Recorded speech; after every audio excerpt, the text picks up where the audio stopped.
inside the stadium for hours. It is a sellout crowd, 75,000 plus at Mile High Stadium, the 95th consecutive sellout here in Denver. And they're getting ready, the crowd being revved up as the Denver Broncos get set to go against the Los Angeles Raiders. Today's game is brought to you by Chevrolet, official U.S. cars and trucks of the 14th Olympic Winter Games. Chevrolet and you taking charge. By Kmart, we've got the brand names, we've got the selection, and we've got the price. And by Canon, manufacturer of advanced plain paper copiers. And we welcome you to Denver, Colorado. Hi, everybody. I'm Marv Albert along with John Brody. And John, today a matchup of one club, the Los Angeles Raiders, with the best defensive record in the NFL. They're 3-0 coming off the victory over Miami.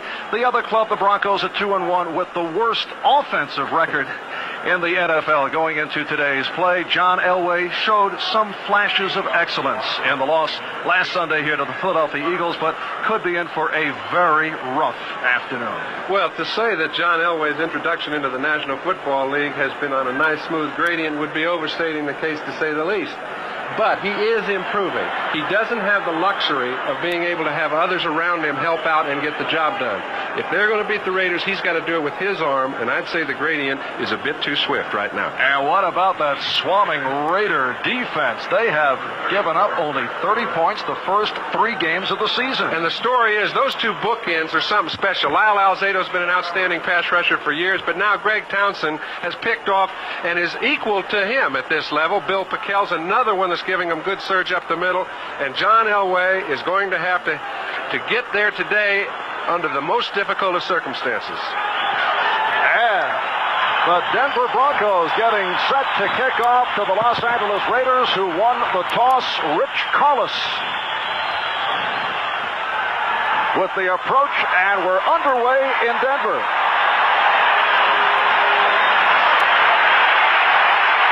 Greg Pruitt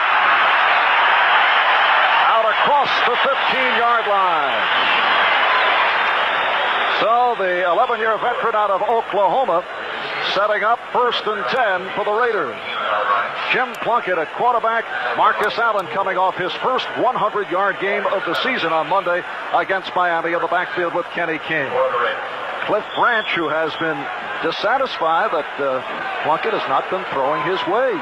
The tight end Todd Christensen has been seeing much of the action, and that offensive line anchored by the center, Dave Dalby. 1st and 10 from the 18-yard line. And Plunkett to throw on 1st down, and going deep for the tight end. Intended for Christensen. Dennis Smith, the strong safety, number 49, got a piece of it to break it up. You know, it's a strange feeling, but the last time, this game almost looks like a mismatch. As good as the Raiders have been playing, and as mediocre as the Broncos have been playing, and we do know they play pretty well at home.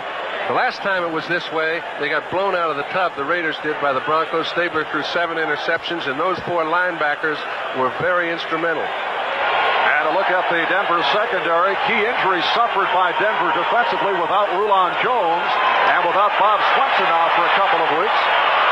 Marcus Allen. Allen across the 25-yard line. So picked up 7. It'll be a 3rd down and 3. Tom Jackson in on the stop. And Marcus Allen is some kind of treasure. He not only can run the ball as well as anybody in the game, but as a pass receiver, I don't think he has an equal as the back coming out of the backfield. The ball is spotted at the 26-yard line. Called on a 3rd down and 2. And here's Allen. Randy Grettershaw on the stop. We'll have to check and see. It looks like the Raiders come up short, although they are calling for the yardstick. It's a formality, Marv. They're definitely a foot short, maybe 2.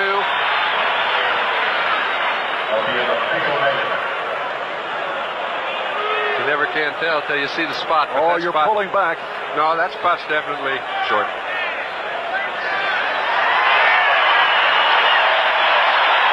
I said, definitely short. And here's a little 3rd and 2. That's a difficult situation. He's got Marcus Allen, who made a pretty good block on the linebacker, but by the time Hanna tried to get to Gradishar, King was already there. And Ray Guy is back at his 13-yard line. Ray had the back problems last year, his punting average dropping down. Average 47 against Miami on Monday night, and he is booting to Zach Thomas, the rookie from South Carolina State. And excellent Ray Guy hang time. Fair catch for Thomas. So Denver to the offense for the first time. It is a 30-yard punt, which really does not tell the story because it did not allow a run back. John Elway with Sammy Winder, who was held in check last week by the Eagles. 10 carries, 4 yards, along with Rick Barros in the backfield. The receivers up Church, Watson, and Jim Wright. Wright caught 4 last week against Philadelphia. And Studdard, Bishop, Bryant, Howard, and Lanier. They shift out of the eye. First down from the 32. Sammy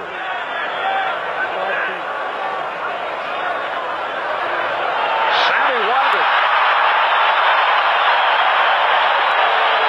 Winder had some good days earlier in the season in the opener. 96 yards, 20 carries against Pittsburgh. Ted Hendricks right there to stop him. And when you talk about the Raider defensive line, these fellas all play interchangeably depending on the situation. Long, Alzado, Townsend, and Piquel are a fierce pass rush when the 4 of them are in there together, but it might seem like you're going to get all 6 at once the way they've been playing.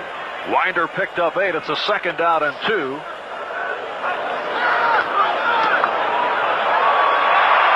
this time the Raider defense right there to stop Winder, led by Howie Long, number 75, and the Mad Stork, number 83, Ted Hendricks. It is short of a first. No, they say they picked it up. They did pick up the first down as you look at the rest of that Raider defense. A couple of certain all-pros on the ends there, and Hendricks and Martin.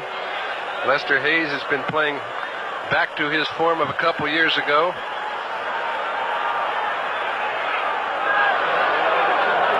The back split now, and now Winder is flanked to the left. The lone deep back is Rick Parris. That's Parris. Rick Parris in his 3rd year out of Utah State, averaging 3 yards per carry. Matt Millen and Mike Davis on the tackle. John Elway yet to put one up. Last week, 18 for 33, 193 yards, 1 touchdown, 2 interceptions.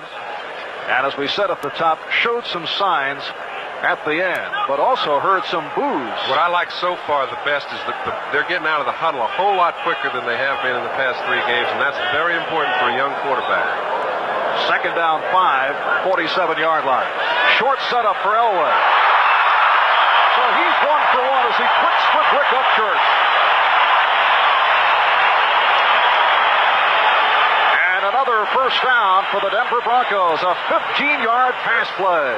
It's a little down and in. He knows he's got to get started with a quick pitch. Don't let those defensive linemen get in their starting blocks and get a sack early, get a completion. I've always thought that the best thing in the world for a quarterback to do to get people settled down is get a completion. I don't care if it's to your back for 4 yards or no gain. Get something on the board quick, and he did. And now Elway with a first down at the Raider 38-yard line. That's Watson in motion. And Parris. Stopped by Lyle Alzado and Bob Nelson. Lyle Alzado, who spent some of the glory years here with the Denver Broncos. Well, the people in Denver know number 77 very well, but he is, in my opinion, the most durable defensive lineman that's played in this game for several years. He has played up at a level far superior to many defensive ends for an awful long time. Whenever he gets a little help, he'll show you what he can do. Now he's got some help in Piquel and Townsend, and they're awesome. Crowd reacting. You may have heard it in the background to the announcement that it was Alzado on the stop. 2nd down 9. Nathan Poole is stopped. And they're going to hear it again. Yes. Lyle Alzado, who is down in the books this season for 4 sacks, he claims he has 5. So I think he'll be checking the films. You ever hear a guy claim he's had less than he's been offered? No. I'll tell you, there were a few times in the cup in the last few weeks when it looked like the whole bunch had a team meeting back there at the quarterback. So they have to divide them up in sections sometimes, and maybe he got slighted. What's amazing about the Raider defensive record, they've given up 30 points in 3 games. Only 3 points have been allowed in the first half in those 3 games. Meaningless touchdown scored by Miami on Monday. 3rd down and 9. And Elway for Upchurch. The collision between Upchurch, McElroy, and Watts to break it up. Van McElroy took both Watts and Upchurch out of that play. However, there's a penalty marker thrown down. Rod Martin discussing it. Holding number 54. Decline. 4th down. So the hold is declined as announced by the referee Dick Jorgensen. And the punting unit makes its way out of the field for the Denver Broncos.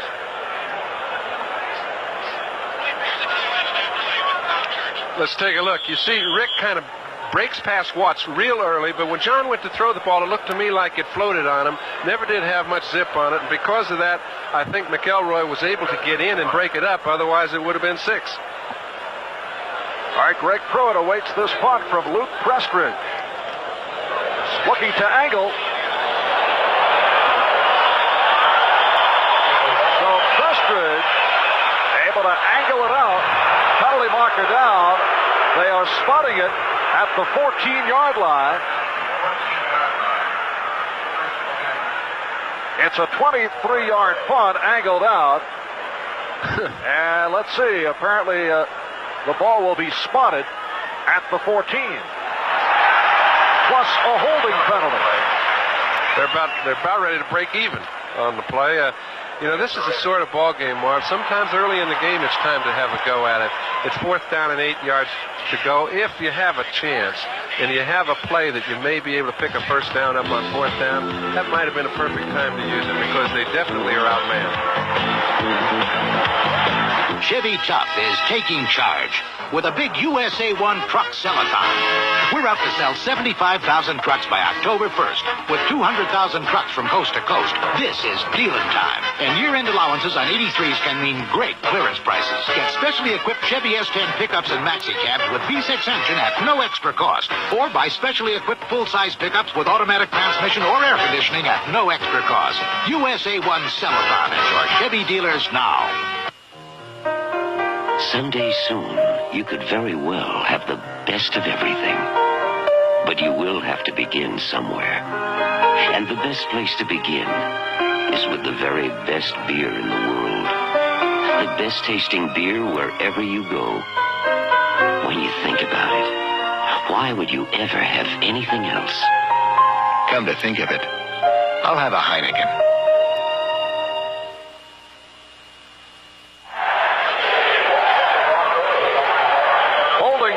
Called on James Davis, so the Raiders will start up 1st down at the 7-yard line. And the chant for defense from 75,000 here at Mile High. Jim Plunkett, who came off a very poor preseason to turn it around. This is Marcus Allen. Tackled at the 12, so a 5-yard advance, and it's a 2nd down and 5. Steve Foley, the free safety, on the stop. Okay, it looks like there are 4 down linemen. Now, Denver generally only uses 3 with linebackers in the gaps. This time, they used 4. Foley coming up to pursue from his free safety position, made a fine play. It could have been a big game. This telecast presented by authority of the National Football League, intended for the private use of our audience. Any rebroadcast of the use of this telecast without the express written consent of the Denver Broncos and the NFL is prohibited. Here's Allen. Out to the 15, Marcus Allen. ends with that dramatic flare. Stopped by Dennis Smith, the strong safety, and the outside linebacker, Jim Ryan, who has taken over for the injured Bob Swenson, another key injury suffered by Denver. You can never afford an injury such as that to either Rulon Jones or Swenson. But I tell you what Denver does have and has had for quite a while. They've got defensive backs that are outstanding tacklers. Dennis Smith, Lewis Wright, Foley has been a good tackler for years, and Harden is coming along fast. It's a 3rd down and 2 at the 15. And here's Plunkett. Intended for Allen.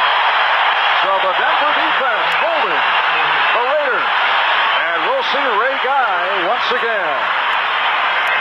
Really good defensive secondary coverage, Marv. Plunkett's back there. He's had to come off to Allen 2 or 3 times, and when he didn't, he really didn't have Todd Christensen open earlier in the ball game. There has been no one running free in that secondary. And you see Ray Guy back at his goal line. He'll punt to Zach Thomas, free agent acquisition. He had a 42-yard kickoff return against Pittsburgh on opening day, so Zach can break him. Not what Guy had in mind, but gets a roll.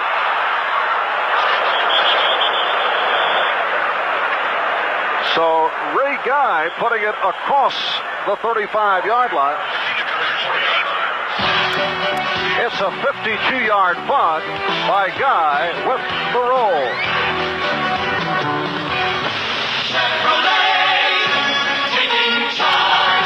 Chevrolet Caprice Classic, the only full-size car picked last year by Car and Driver magazine as one of the 10 best cars you can buy. Chevrolet Caprice. Compare the deep cushion comfort, the luxury, the ride, the full-sized room. It's an exceptional value. You can spend more for a car, but why in the world would you? Chevrolet! And you. Taking charge.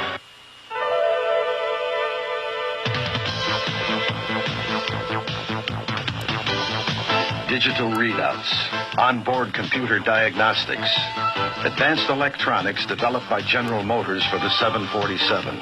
Now many of the same engineers are building the same technology into new GM cars and trucks. So you and your car can drive smarter.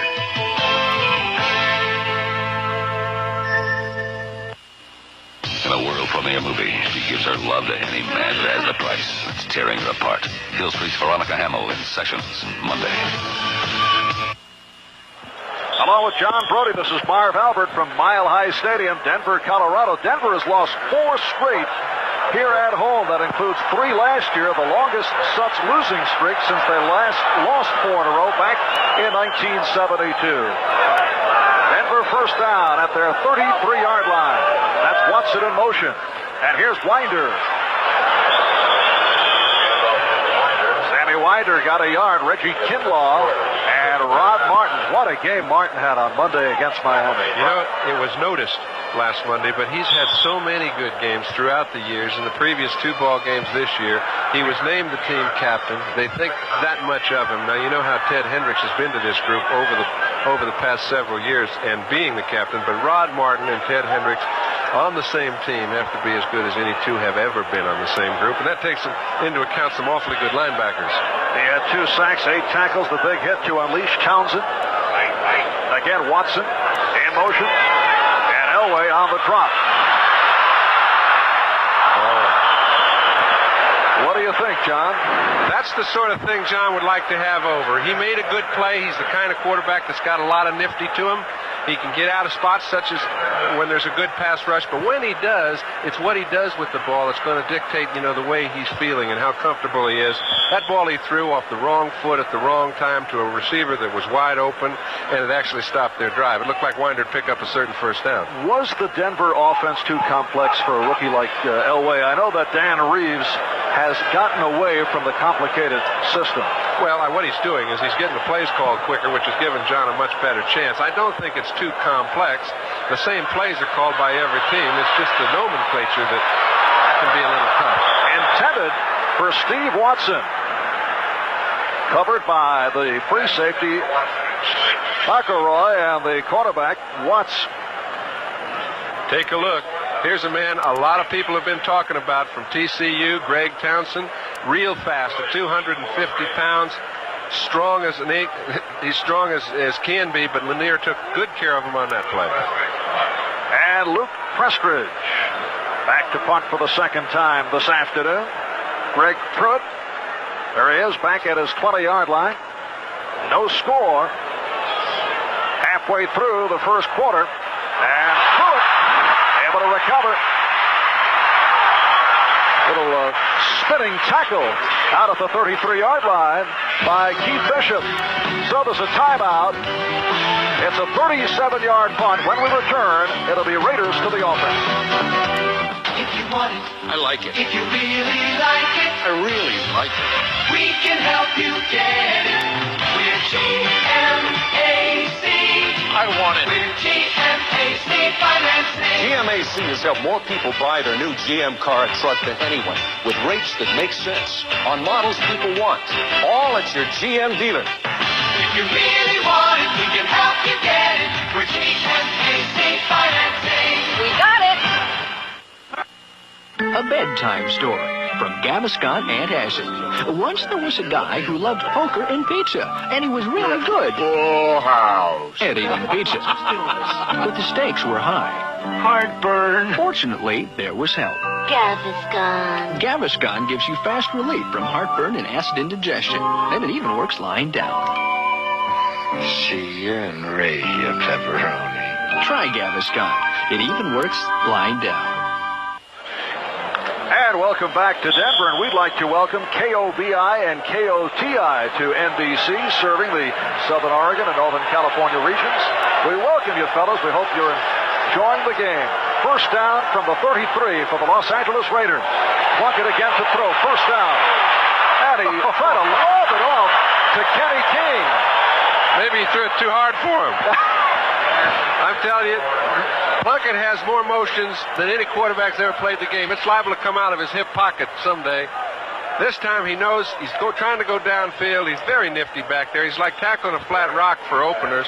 And then when you do hit him, he's usually as strong as you are. This ball, he just is taking as much off it as he can. King can't quite handle it.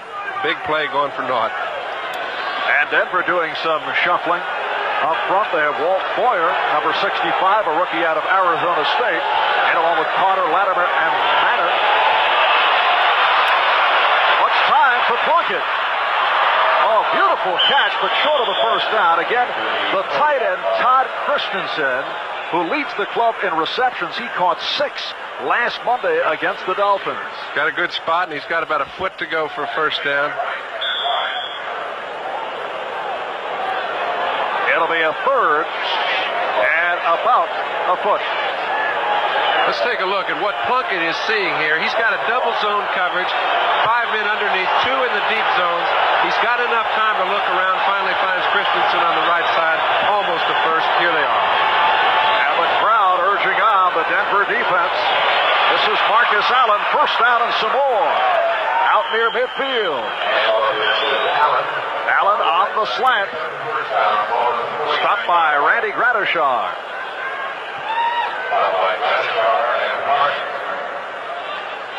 Here is a man that changed the franchise around.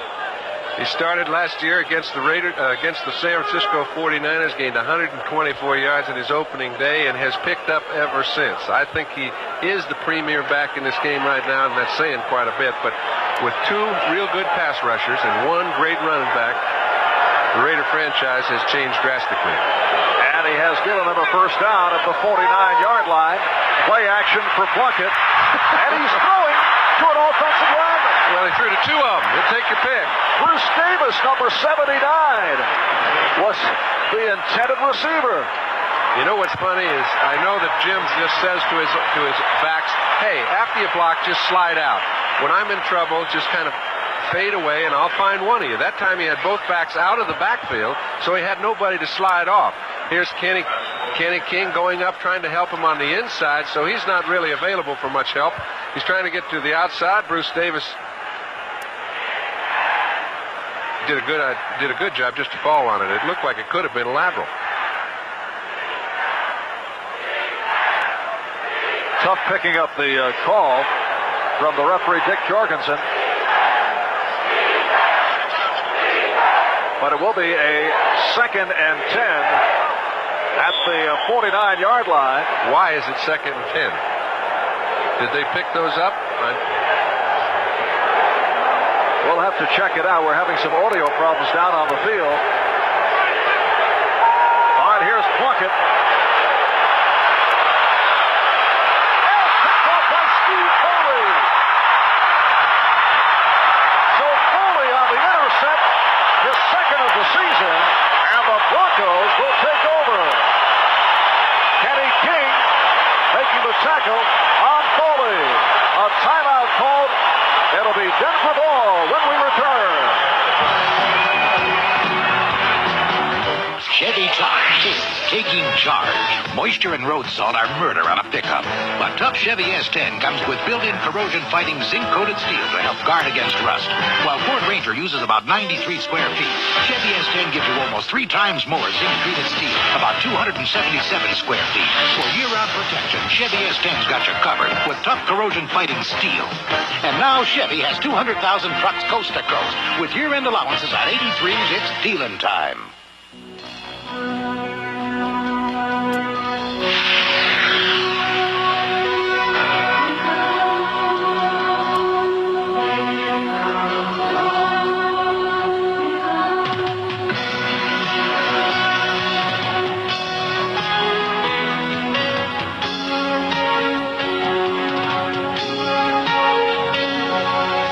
Some things speak for themselves. NFL 83 is coming at you with a special doubleheader. The LA Raiders take on the Super Bowl champion Washington Redskins, or the explosive San Diego Chargers battle the New York Giants, plus hard-hitting regional action on NBC. Steve Foley just picked off Jim Plunkett to give Denver the ball. First down at the 45-yard line. Sammy Winder and Rick Parros are the setbacks. Steve Watson in motion. Look out. Elway able to elude the rush. Complete. The hard hit by the strong safety Mike Davis on the intended receiver, Steve Watson. Yeah, but a guy of Steve Watson's ability catches 90% of those and should have had that one. When you have nobody in between the thrower and the receiver, coming from the back shouldn't bother a real top receiver, and it hasn't bothered Watson very often. Elway makes a nice play to just to get around Rod Martin. When he does, makes a perfect throw, all for naught. That penalty a moment ago, in which we had an audio problem with the referee's microphone, ineligible receiver, the offensive lineman Davis. Sammy Winder is tripped up at the 45-yard line, and the penalty was declined, setting up that 2nd and 10. Dallas ekes out again. It looked like New Orleans had him, let him off the hook, but I guess it's not quite over. So, and Cincinnati with its first victory of the season. Tampa Bay is now 0-4. St. Louis beating Philadelphia. It's an odd score. Yes, it is. And Buffalo clobbering Houston. So the Oilers at 0-4. Minnesota beating Detroit. 3rd down and 9 from the 46-yard line. And Upchurch on a reverse. Does not work. We were told that Denver might go for several gadget-type plays today.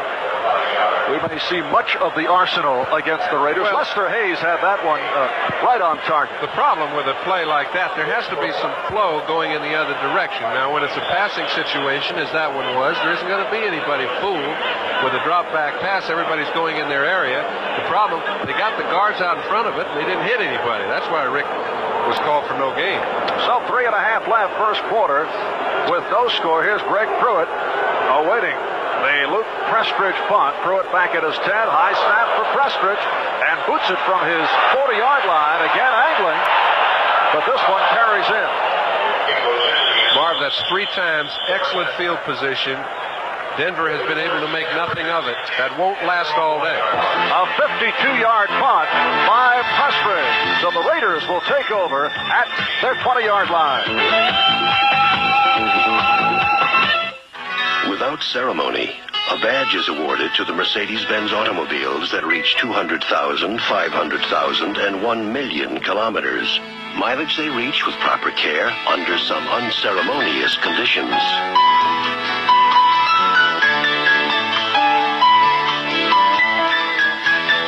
The million-kilometer badge is the final badge given. After that, Mercedes-Benz high mileage is its own reward. Who makes the best-selling radials in America? Goodyear. We outsell all foreign radials combined. One reason? The Goodyear Arriva. It gives you long tread life.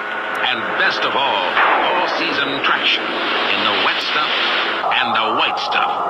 The Goodyear all-season Arriva. It's one reason Goodyear is the leader in radials.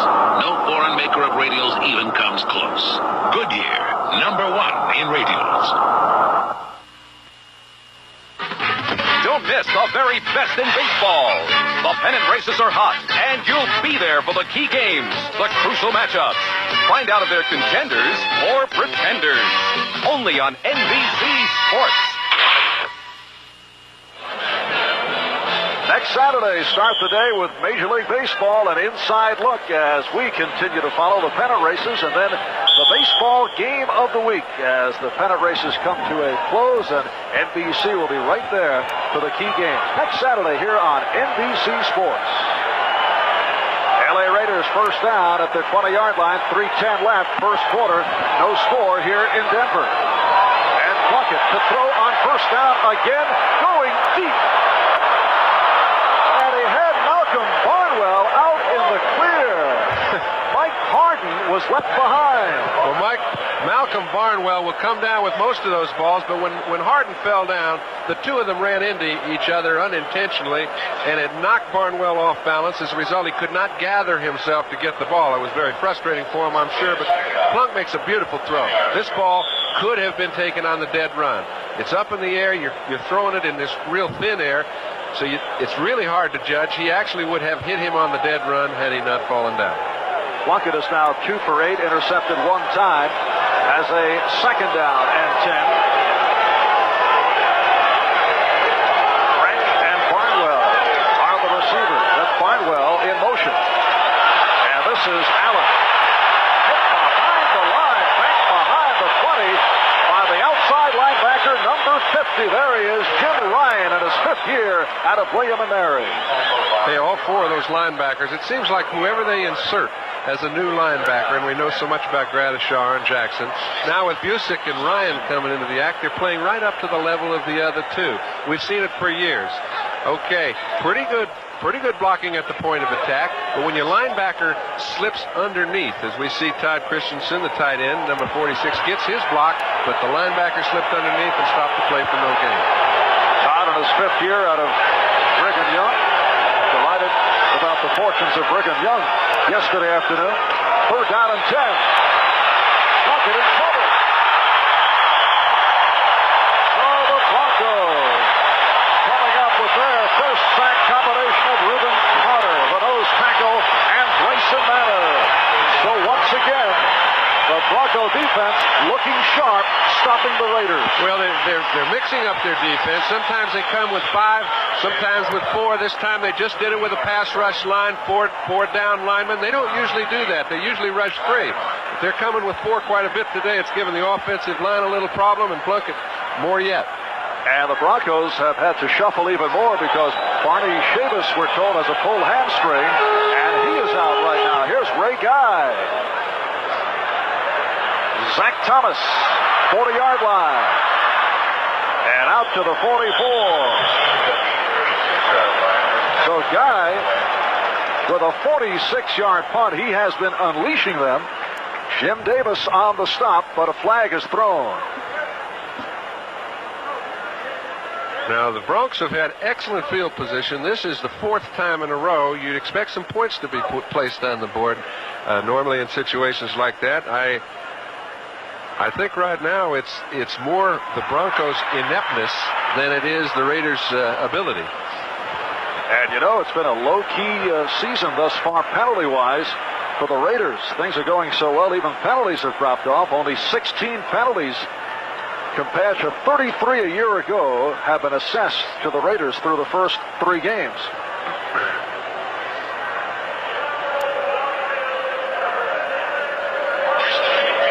All right, someone left too soon.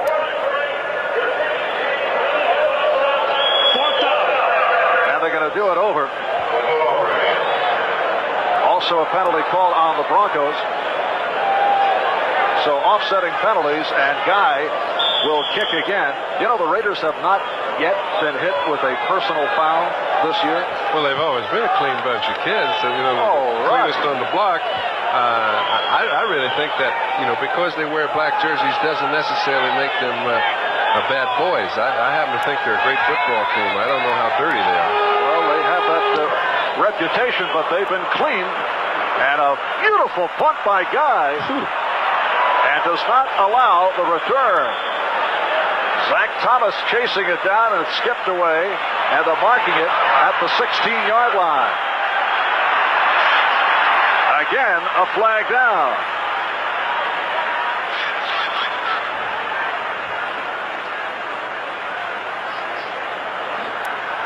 We have that as a 60. Personal foul, unnecessary roughness, number 52, kicking team. Well, there's the first. Personal foul, unnecessary roughness, 52, kicking team. Penalties offset. Happened. Well, that was the first personal foul call on the Raiders. All you have to do is mention it, right, Marv? But again, once again, a penalty also called on Denver, so they offset. Baltimore leading Chicago. Rams and Jets are tied at 7 at Shea in New York. Cleveland in front of San Diego. Brian Sipe having another good year. Washington leading Seattle. There's Winder.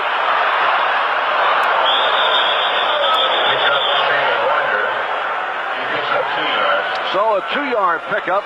Reggie Kinlaw on the stop of Winder. It'll be a 2nd down and 8.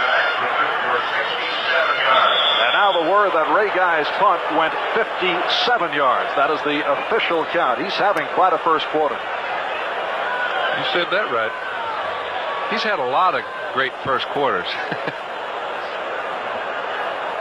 But as mentioned before, coming off what was for Ray Guy a so-so season because of the back problem. Right. Less than a minute remaining. First quarter, no score. Nathan Poole now in the backfield with Sammy Winder. This is Poole.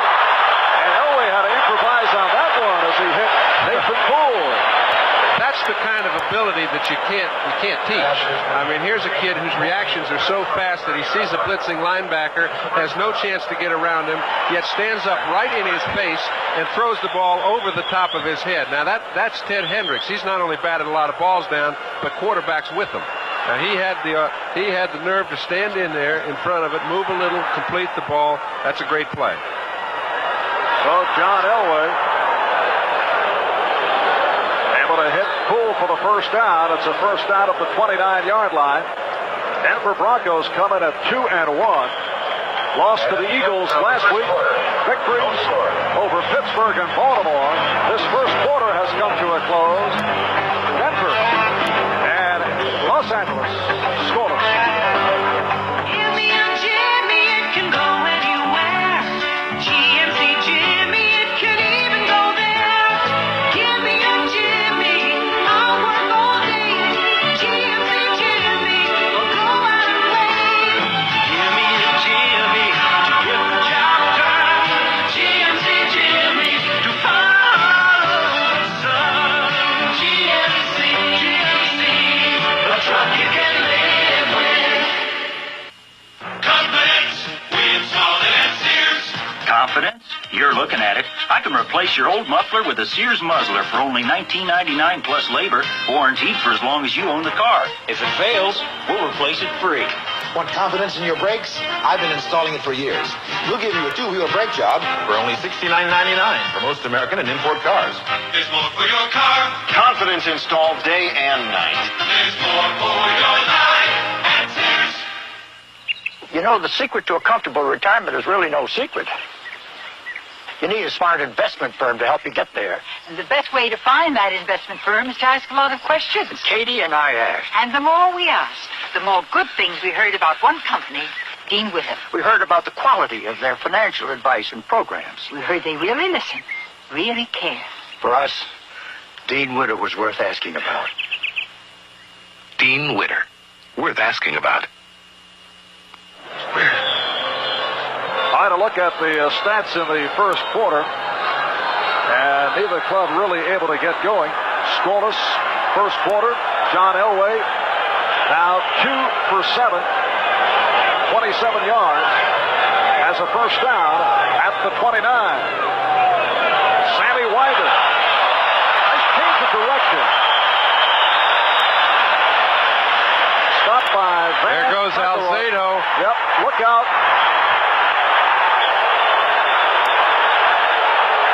Alzado getting involved with a couple of Broncos. It's the center, Bishop.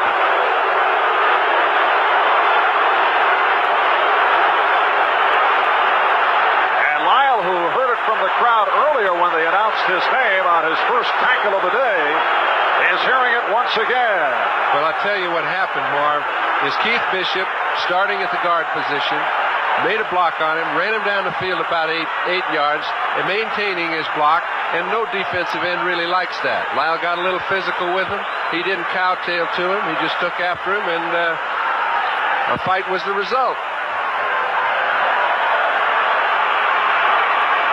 Lyle Alzado, a member of the 1977 Broncos that went to the Super Bowl. Personal foul, roughness, 77. Defense, personal foul, roughness, 54. So the personal fouls on both Keith Bishop, a third-year man out of Baylor, and Lyle Alzado, the one-time Denver Bronco. Yep. So I think the ball's going to go back, and they're going to play it all over. If that happens, that's just like penalizing the Broncos. We'll see. They didn't. They left it right where the play ended. It was after the play, and they didn't make a penalty.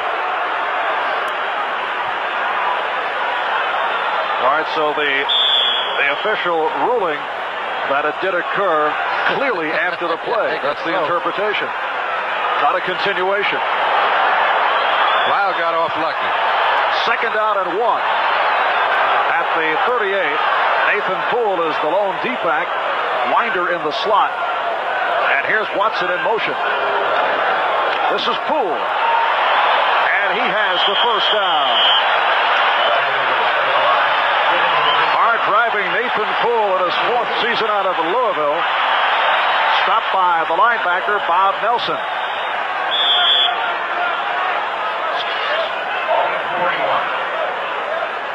Baltimore Colts now lead the Chicago Bears 16-6 in the 4th quarter. That is an improved Baltimore team, as we saw against Denver 2 weeks back. Washington leading Seattle.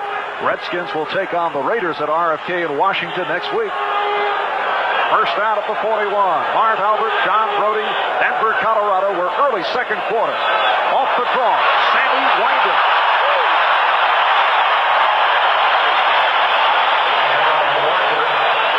Mike Davis, the strong safety, on the tackle.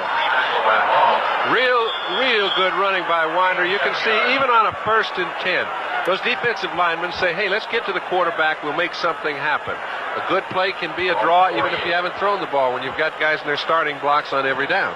Winder back in sync after he was held and checked by the Eagles last week after the good games against Pittsburgh and Baltimore.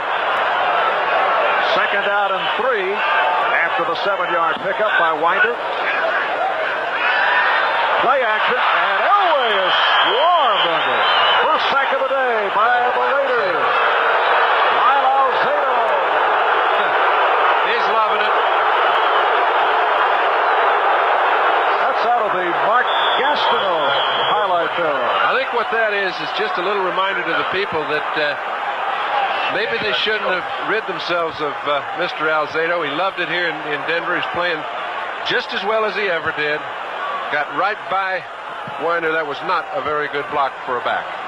You've got to get help to your backside, and Sometimes when it's the back's turn, they've got to pitch in.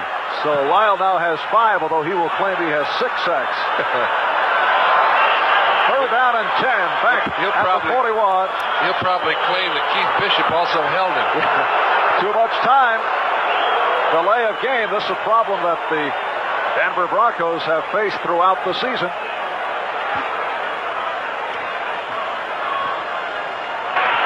Delay. Offense. Still third down.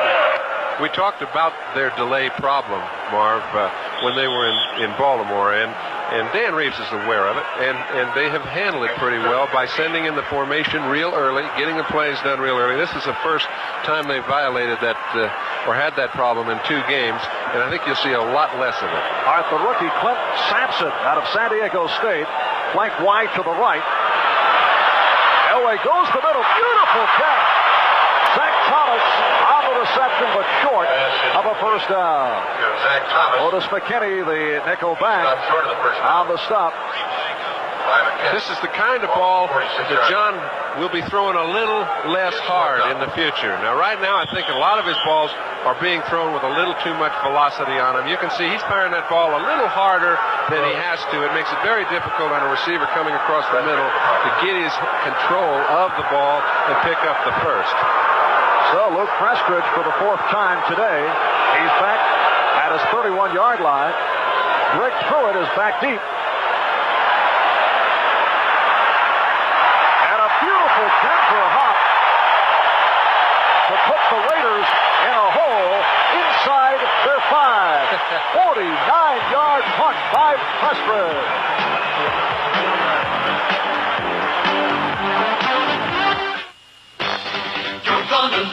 This computer makes sure everything fits like it's supposed to. And when things fit right, they work right. You're going to love the way things fit. At Ford Motor Company, we've made quality job one. We're building the highest quality cars and trucks of any manufacturer in America. Come drive the quality. You're gonna love the quality Ford. Quality is job one. I love it. Tonight you're still a bachelor. Tomorrow's almost here. So while you're still a free man, let's bring on the beer. Bull, bull. On this night to remember, it's so clear. You deserve to celebrate with more taste than beer. The bull's got a taste so big, so bold, so smooth. Let's all party with the Schlitz Malt Liquor Bull. Don't say beer, say bull. Hey gang, how about another bull? No one does it like the bull.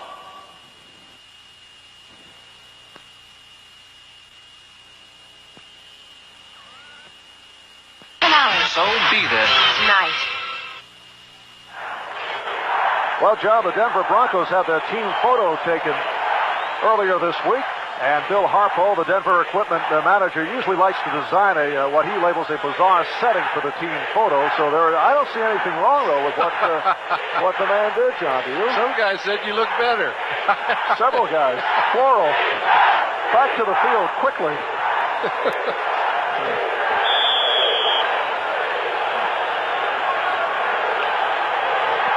So the 49-yard punt by Prestridge, putting the Raiders back at first down at their 4-yard line. Penalty markers down as the play is stopped.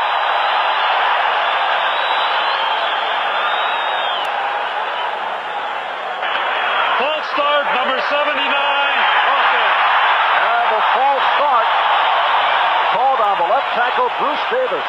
The Raiders offensively have got to get something going because not only is Denver flat offensively, but the Raiders have been able to do nothing against the Bronco defense. And you know that a group as explosive as the Raiders are not going to be held in check all day long, but you get to wonder with the ease that the Broncos are doing it.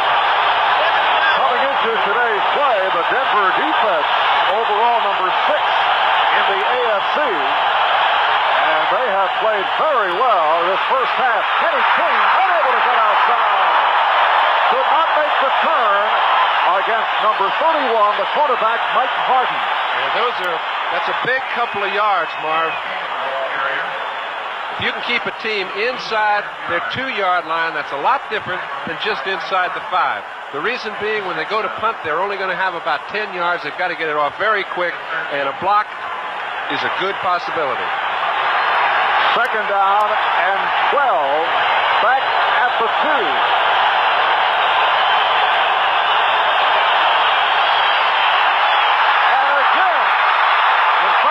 Allen nearly got caught back behind the goal line.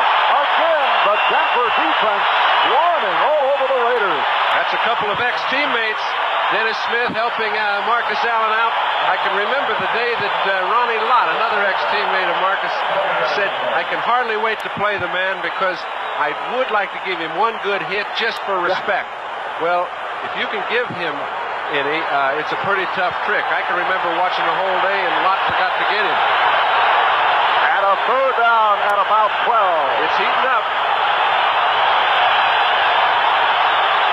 Now King on the slant. And Ray Guy will have to boot it out of his end zone.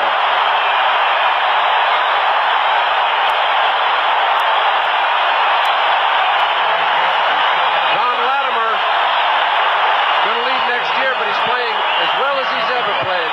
Number 72 in the middle of that line is pretty tough to move people around. And Ray Guy is about as deep as he can go. He is underneath the goalpost. Matt Thomas at midfield. Guy gets a beauty off. Here's Thomas. Out to the 45-yard line, but once again, and a penalty marker throw. Once again, Denver has the good field position. A 46-yard punt by Guy. James Davis on the stop of Thomas. And it looks like the Broncos are going to be aided by a penalty. Squarick came down there, and it looked like he took a shot at Thomas. We're going to have to wait and see, but that's what it appeared to me. As the officials talk things over. Today, a matchup of two original AFL clubs. This is a series that began back in 1960, and the Raiders with a commanding lead. They've won 32. Denver's won 11. There have been two ties. This game reminiscent of the game that took place here back in 81 when Denver won by the score of 9-7. I was wrong, Marv.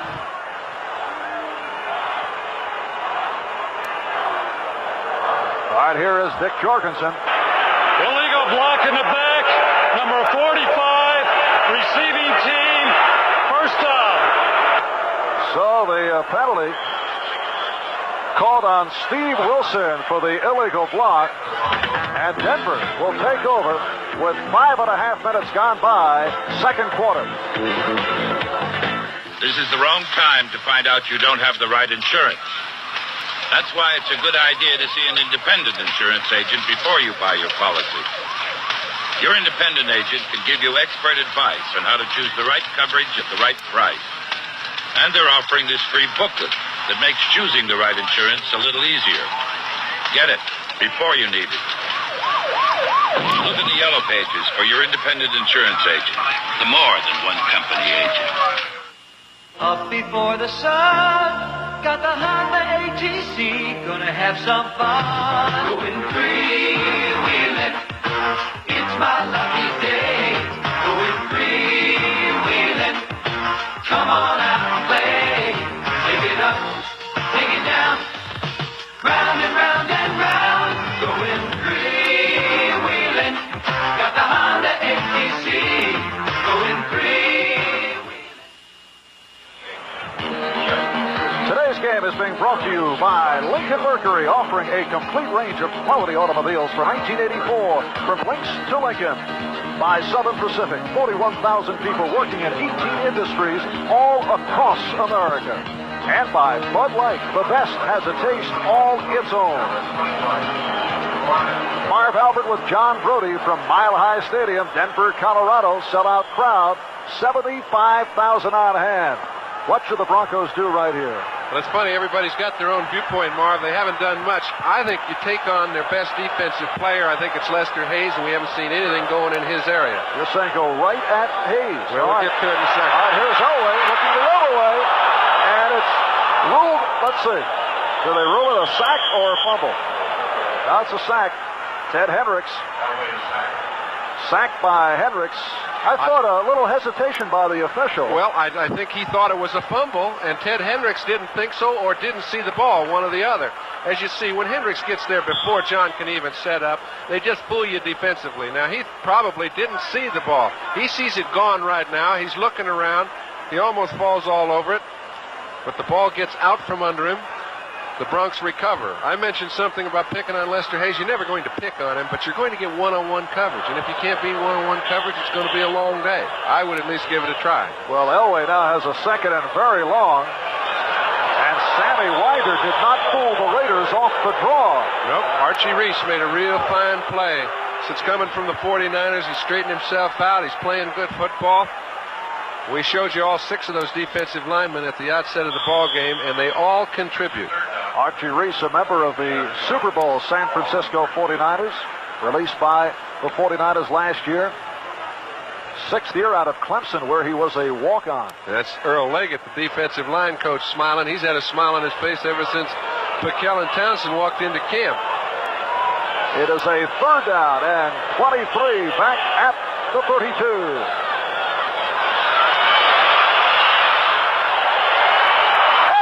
Picked off by McElroy. Van McElroy. Elway looking to air it out, and McElroy with the interception, and we have words between several Raiders and Broncos. And a penalty back here, so we'll have to wait to see. It's back there where the quarterback was throwing the ball, so you know what it usually is. John fired that ball right into McElroy. Oh. Holding, number 60, offense, decline, first down. Paul Howard, the right guard, called for the hold.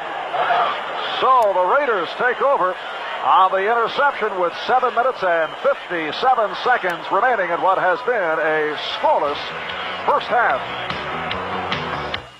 Compared to the time you spend behind the wheel, 30 seconds is hardly a fair amount of time to judge the handling characteristics of any car. One car recognizes that reality, the Mercury Topaz. Instead of trying to fully explain the advantages of independent rear suspension and front-wheel drive, we invite you to experience the effect for yourself and discover in this free 20-page book a more detailed explanation of Topaz's many advancements. The 1984 Mercury Topaz, a more enlightened approach. Bring out your best. I wasn't drafted till the 7th round. They don't even know my name.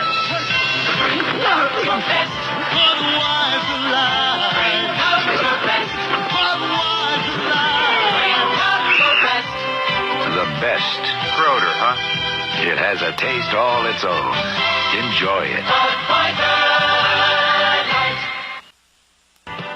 This is Len Berman in New York, and in San Diego, Brian Sipe goes back, falls down, stands up, finds Ozzie Newsome, touchdown. Cleveland, big over San Diego, 14-3. Back to you, Marv.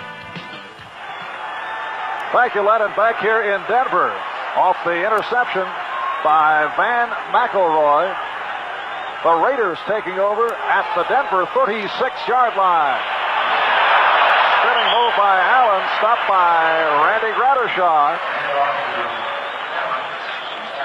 Okay, the Raiders have been up to the task. Every time the Broncos have had good field position, they've kept them from getting any points on the board. This is the first good field position for the Raiders. That'll be a 2nd down and 9 from the 35-yard line. John, you'll explain That's in code. I don't... Yeah, you'll explain that possession chart, I know, a little bit later on. Allen and King are the running backs. And Plunkett has his man, Cliff Branch, for the touchdown. So Cliff Branch, who was outspoken, particularly during preseason, in fact, he said he felt Mark Wilson should be the starter rather than Plunkett. Now Cliff is all smiles. Yeah, I don't understand why a guy would come out and make a statement like that about a teammate who has taken him as far as Jim Plunkett has. I mean, if you take a look at how many ball games he's been in a row where they have won, I mean, 8 out of 9 last year. They've won them all this year. And Branch has helped. That's true. But how many quarterbacks are going to put the ball where that ball was thrown? And he does it whenever Cliff gets open deep. All right, Chris Barr, who has had a rocky season, but it has not mattered because they have not needed his leg, able to put it through. He's missed 2 extra points, and he's missed 3 field goals. And he has just given the Raiders a 7-0 lead. Incidentally, Branch now says he is very pleased that Plunkett is the starting quarterback. Good. Get rid of your old muffler. The new Arrestor Plus muffler is now on sale at Kmart K-Care Auto Centers for just $19.88 installed, and it's warranted for as long as you own your car. Kmart's best 4-ply tire is on sale, too, starting at $29, and it has a 25,000-mile wear-out warranty. Service, value, satisfaction. At K-Care Auto Centers, that's a promise we make, and we make good. Kmart, we got it, and we got it good. Where'd you get this price? That's not the weekend rate you promised me. Of course it is, sir. No way. Would I lie? Are you sure? Oh, I'm positive, sir. Only National guarantees weekend rates. Just $19.95 a day or less for any car up to this old Cutlass, guaranteed. And if we don't deliver, you'll get $50 off your next rental. We give you national attention, and that's the truth. All right, and we're getting set for the Raider kickoff. Cliff Branch with his first touchdown reception of the season. Right here, we pause briefly for station identification. This is the NBC Television Network. Channel 24, KSEE, Fresno. A deep kickoff by Chris Barr, not allowing the return. Zach Thomas staying in his end zone.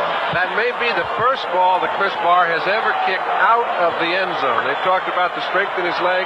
Early in the year, he kicked a couple in the end zone against Cincinnati, but that baby was clearly out of it. I know the air is thin, but that was a long one. And the scoring drive that was set up by the interception by McElroy. So the Raiders now lead it 7-0 on the 35-yard pass play. 1st and 10 for Denver at their 20-yard line. Watson in motion. And Elway to the ground. And the Denver offense going nowhere. Rick Barros stopped easily. The Denver Bronco offense last in the National Football League in 5 different categories. First downs per game, average yards per game, third down efficiency, average gain per play, average gain per pass. In other words, John, they've been going nowhere. That cannot be placed on number 7's shoulders either, because there are certain things that I think he's having a little problem with. But his personnel is not up to the top teams in this league. Their defense is great. It's been carrying them, but they need more offensive personnel. Needs more weapons. That's right. This is Poole, and he has the first down. Nathan Poole stopped by Matt Millen.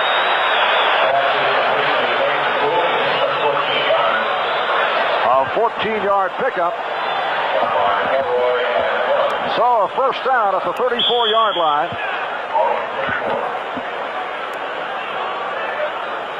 Over the first couple of games, and we saw Elway against Baltimore, there was the feeling he was aiming the ball, but he may have been tight. You see better throwing motion? I don't think he's as good as it'll be. I don't think it's John Elway relaxed and raring to go like I've seen him over the past several years, but I think it's better than it was in Baltimore. Nice move by Winder. Sammy Winder coming off an excellent rookie year. And he alternated with Dave Preston and Gerald Wilhite. Wilhite has been out. He led the team in rushing in preseason. He's on injured reserve with a hamstring. He is eligible to return next week, but that is uncertain. Well, they need a Gerald Will Hyatt because he is a dimension coming out of the backfield as a pass receiver at San Jose State. Remember, he played for John's father, Jack, and they do throw the ball around down there at San Jose State. Elway with time. Watson. First down. Oh, he's out of bounds. Well, I think we may see that was a nice hometown call. Well, that's right. They called it inbounds. So it is a first down. Let's go to our studios in New York. Well, Marv, here's another one that counted. This one at San Diego. Dan Fouts goes back for the Chargers. Remember, they were trailing. He pumps it, throws in the end zone. Eric Seavers touchdown. That narrows it to 14-10 Cleveland. Marv? All right, Len. So Watson ruled inbounds on the reception. First down at the 46 of the Raiders. And Winder hit back at the line.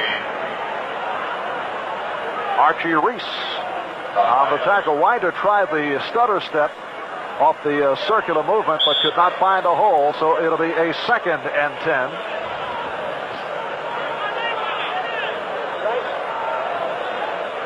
Archie Reese, whose name has been called frequently in this first half. Raiders continue to shuffle defensively as they rotate among Long and Kinlaw and Alzado and Townsend, Piquel, and Reese. And here's Winder. Barry Winder for a first down. That goes down as yardage picked up rushing. All right, they've run 3 draw plays, and those have been their big gainers. It is a little misleading when you say we picked up this much ground on the ground. They're beating the Raiders at their pass rush. They're trying to slow it down a little bit. This is as good a way as I know. They have been effectively keeping this drive alive. McElroy and Barnes on the stop. 10-yard advance by Winder. First down at the 35-yard line. Now Winder and Paris, the running backs. A reverse for Upchurch. And he throws one for Watson. I'll tell you, Lester Hayes knows what he's doing back there. He was standing waiting on that play from the time it was given to Rick Upchurch. Now, Upchurch has got a fine arm, but you would think he'd be a little concerned about an end around. That's the second one they've run. He's back there watching Watson from the time the ball was centered. That's alert defensive secondary play. Okay, here they flip it out, a little pitch to Peros. Peros hands it back to Upchurch. Now he's going against the flow. Nelson wasn't fooled, number 51, but the man that was just waiting on the play was Lester Hayes down here. Well, we mentioned earlier that Dan Reeves might go to the gimmick, the gadget plays, and we've seen several already. 2nd down and 10. 2nd and 10 is a tough time to run gadget plays. All right, Elway now for Winder. And Sammy Winder ruled out of bounds at the 27, so 2 yards short of a first down. Just under 4 minutes left. First half, 7-0 Raiders as we check the scoreboard. Colts maintaining the lead over the Bears, now 19-12. Rams in front of the Jets, 14-7 of the second. John Robinson is doing pretty well, isn't he? And that will not be a friendly crowd in terms of the Jets. If the Rams continue to maintain that lead. Third down, 2. This is Paris for the first down. Inside the 25. Matt Miller, Lester Hayes on the cover-up. Now let's go to NFL 83 in New York. Marv, it's all over in the American League East now. The Baltimore Orioles have clinched it, knocking off Milwaukee 5-1. They will now face Chicago in the American League Championship Series. Back to you. All right, so the Orioles have won the American League East. And Denver has picked up their first third down conversion. That's a first down at the 23. That's Watson in motion. He's being waved by Elway. And that's a mix-up. The tight end, Jim White, not able to fall on it. And the Raiders do. Looked like a broken play. Well, there's the field back there, but whenever you have a play that's where you've got to wave somebody in motion, you know things are a little confusing. They're trying to get the ball off before the 30-second clock goes down again. They've had one of those already today, and Sammy Winder is down. They can ill afford to lose him.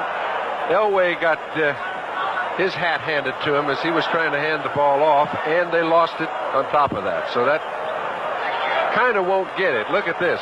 You can tell when this starts, you're in trouble, folks. Now everybody for himself, right? Whoops. Mike Davis was on a safety blitz. He got to Elway before he could hand the ball off, and Piquel recovers the fumble. The rookie out of Rutgers, Bill Piquel, who has played so well, coming up with the fumble recovery. Broncos turning it over for the second time. Winder shaken up as he heads back to the bench, and the Raiders will take over at their 34-yard line. 2 minutes, 58 seconds remaining first half. Off the 35-yard Plunkett to Branch touchdown. It's the Raiders 7, Broncos nothing. Jim Plunkett is quarterback of the Los Angeles Raiders. In his 13 years in the NFL, he's known great moments of victory and periods of despair. But Jim Plunkett always kept trying. He never gave up. Hello. It's a lesson I learned from my parents, and they taught me never to quit. You see, both of my parents were blind, but that never stopped them. They raised a family. They gave me a chance to be whatever my vision could make me. As a United Way volunteer, Jim teaches others the lessons that his parents taught him. Sometimes the mere sharing of the beauty in a single flower can open a new experience for someone, even if they never see it. Perhaps through people who cannot see, we can all come to understand and learn the lesson that life is what you make it. And what you make it is up to you. You know, thanks to you, it really does work for all of us, the United Way.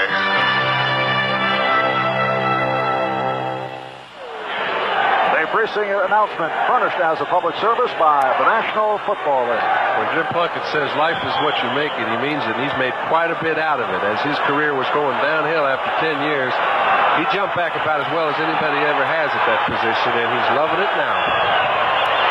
Plunkett with the handoff to Allen. Marcus Allen across the 40-yard line. Reuben Carter, the nose tackle. Randy Gradishar, the linebacker, combining on the stop. So 7-yard advance, second down and 3 at the 41. Marcus Allen averaging 4.5 per carry. In the backfield now, along with Kenny King. Again, showing good balance. It appeared the Broncos had him down, and he was able to recover. Then Walt Boyer, a 10th-round draft pick out of Arizona State, number 65, making the stop. And he made a fine stop, but it was like Tom Jackson just stuffed the play at the line of scrimmage. Now he had a blocker in his face, which is why he couldn't get his arms around Allen. But their linebacker play is something to watch. It is just short. So it'll be third down and less than a yard. And the family called the Barrow Man races around to the various sections here at Mile High Stadium and leads cheers. He now has the chant of defense going. And I hope they're listening. Denver Broncos have allowed only 33 points in 3 games. So their defense has played well. The problem has been offensively thus far this season.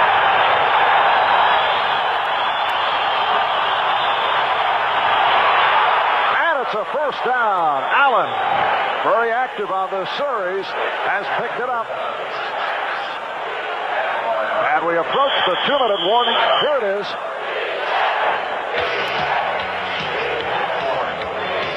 It's the Los Angeles Raiders leading the Denver Broncos 7-0, and we'll be back in a moment. Well, I'm glad I met you. With Aetna's new Econoflex Universal Life Insurance, I'm covered for $100,000. for $1.12 a day. And with Econoflex, my money starts earning tax-deferred interest at the current rate, no matter how high. And when I can use a little extra cash, Econoflex actually lets me skip some premiums. New Econoflex Universal Life Insurance from Aetna. Aetna, I'm glad I met you. I thought Canon came up with personal cartridge copying just to simplify my business. Why else would they make maintenance as easy as changing a cartridge? But now, Canon's PC-10 and PC-20 are minding everyone's business. Even my dentist has one. He changes copy colors faster than you can say, Canon's PC copiers. Now they're minding everyone's business. Hey, these are mine. Oh, we'll use gas. For information, call toll-free. Canon Personal Cartridge Copying. Plain and simple. Undefeated knockout artist John Collins battles tough Tony Simpson. Then powerful women attack the bar. And the Gold Cup Unlimited Hydroplane Race. Boxing, barbells, and boats. All on the season premiere of NBC's Sports World. Back in Denver, Colorado, Marv Albert with John Brody. And a Stanford alum by the name of John Elways. Yeah, he knows it's tough, and there's an awful lot of heat on him back here, and we've gone over all that. All the scores and highlights from around the league coming up at halftime on NFL 83 as Plunkett is stopped. And the play is whistled dead. Walt Boyer, the rookie from Arizona State, on the sack. That amazed me because Jim evidently didn't see him, and he was coming right in his face. Now, normally if a guy hits you blind, it's from the backside, but take a look. Plunkett, he is looking down the field. He has no attention on the line. Now he's looking down. You would think something would tell him somebody's coming. It didn't. Now he knows a little late. Second time that Plunkett has been sacked. And it sets it back to a second down and 20 at the 37. Raiders 7, Broncos nothing. Here's Allen.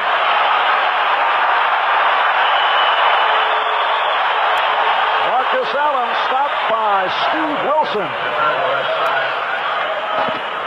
And a timeout being called by the Raiders. A minute and 25 left in this first half.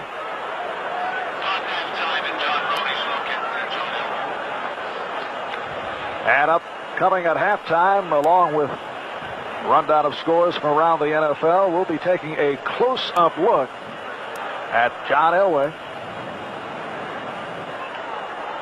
You can't do it alone, but he doesn't have a long time to learn, and Dan Reeves knows it's really an uphill battle for him. You can see Dan there. He would love to find a way to solve the problem. He just feels that in Denver they needed a shot in the arm, and now that he has inserted John Elway, he's certainly not going to get into a quarterback war. Steve DeBerg coming off the bench, helping him in the 2 wins that they did. It's helped Steve's situation, but I do respect the position Dan's taken, and I think down the line, Elway's going to be a great player. Interesting article in yesterday's Denver Post concerning Steve DeBerg. Apparently there was a report that DeBerg's contract calls for his earning 10% more than the Broncos would be paying Elway should he start at least 9 regular season games. It turns out that was in his contract back with the 49ers, but he signed a waiver, and it is not in his contract here with Denver. And he made sure that he went and let the front office of the Broncos know that. Third down and long for Plunkett. And trouble. The screen. And Allen is hit across the 40-yard line, so the Broncos played it well. Lewis Wright and the nickelback, Roger Jackson, on the stop. I could just see if that were in the contract of Steve DeBerg here with Denver. Suddenly, if Elway got hurt, you'd see Gary Kubiak starting games. Gary is the third-string quarterback, and then DeBerg would come on. I understand. Jimmy Plunkett, he's had one good play for a touchdown. Other than that, it's been kind of slim. A lot of Stanford folks out here today. Yeah, one's a little long of tooth, I'd say, but... Isn't that a shot of John Brody from his college days at Stanford? You got it. I'm glad they put Albert in there and Garrett. At least I feel at home. Talking about Frankie Albert. You got it. So a pretty good group of first-round draft picks among the quarterbacks who have played at Stanford. And they've got a young one. They've got a young one down there at Stanford now, John Pay, who is a freshman. And he's taking his lumps, just as Elway is in his first year in the National Football League, but he's going to follow right along in the footsteps of Elway. A minute 5 remaining in this first half. And Ray Guy will punt for the first time today. It'll be Rick Upchurch as the deep man. Dan Reeves has not used Upchurch very much this season. Did not use him at all in the first game on punt returns.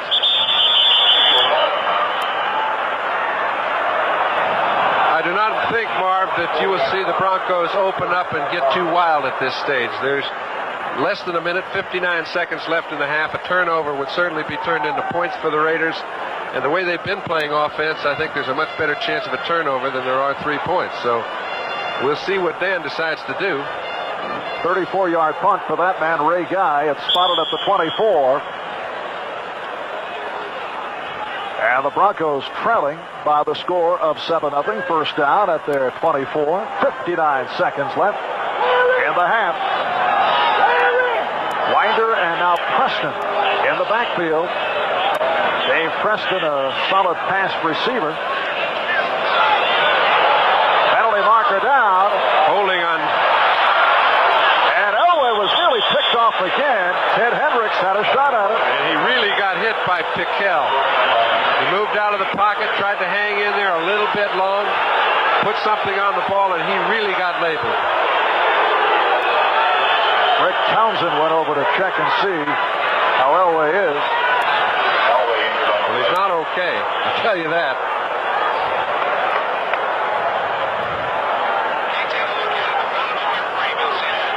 All you have to do is stay with the quarterback. Don't take a look at the ball. He gets the ball off, stands right in the face of Pickell, number 71, who comes around as a block offensively. Very clean hit, but a very vicious one. And a timeout is called by Denver.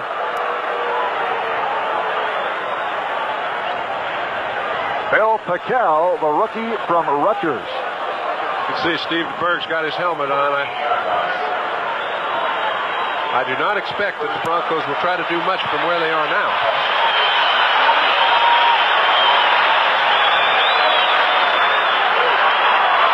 And here comes DeBerg, who has become a favorite because he has come out of the bullpen on 2 occasions and has won games for Denver, but that is usually the case around the NFL.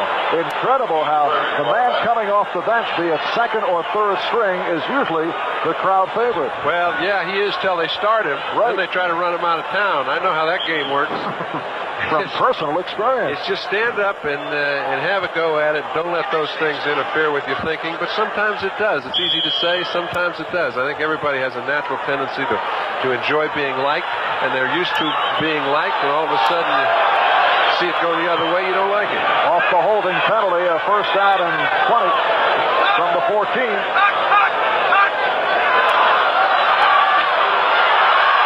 Nice play action for Winder. Sandy Winder running it across the 32-yard line. The strong safety, Mike Davis, on the stop. And timeout is called with 45 seconds remaining in the half. Steve DeBerg did not play at all last week against the Philadelphia Eagles.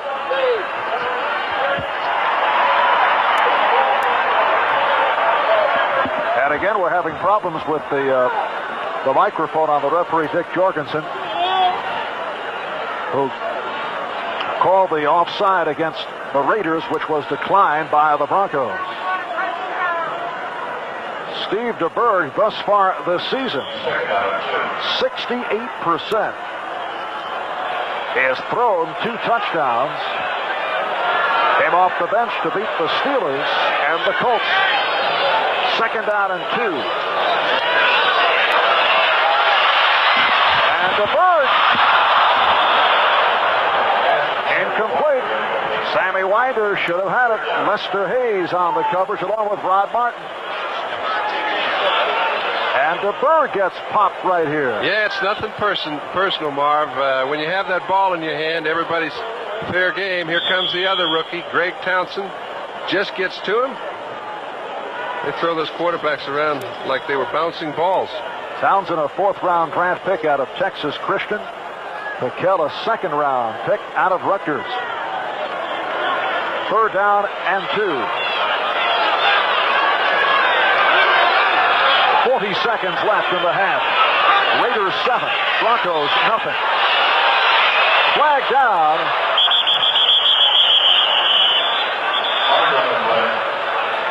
And a hold called against Denver.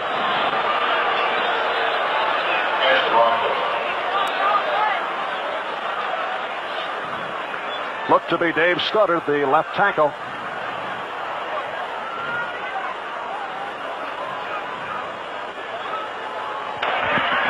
Holding, number 70, offense, decline, 4th down. Well, it was Studdard. In his 5th season out of Texas, called for the hold. Well, it's pretty tough to keep somebody off the quarterback when he's trying to send a receiver down there 20 yards without grabbing a hand in there somewhere. Now it's 4th down. A good punt return could put the Raiders in a position to pick up 3 points. 34 seconds left in the half. And Luke Prestridge is back at his 12-yard line, punting for the 5th time. Greg Pruitt is back. And Pruitt trying to cover up. And he does. 26 seconds remaining in the first half. A 42-yard punt by Prestridge. And both Prestridge and Guy have had enjoyable first halves. In fact, they've had a lot of action, too. You don't see Greg Pruitt miss very many balls. He missed one earlier in the ball game. This is the 2nd muff he's had. And he's fortunate he got on both of them.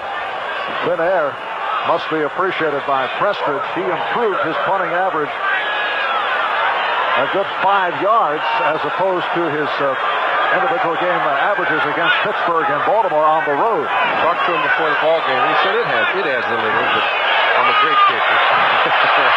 Plunkett unleashing for Allen. Marcus Allen to the 30. Mike Harden running him out down to 18 seconds remaining of the half. Raiders now go with Cliff Branch, Malcolm Barnwell, and Calvin Muhammad as their receivers. 2nd down and 5 is coming up at the 31. Raiders at 3-0, beating Miami this past Monday night. Beating Houston and Cincinnati. They've allowed only 30 points in 3 games.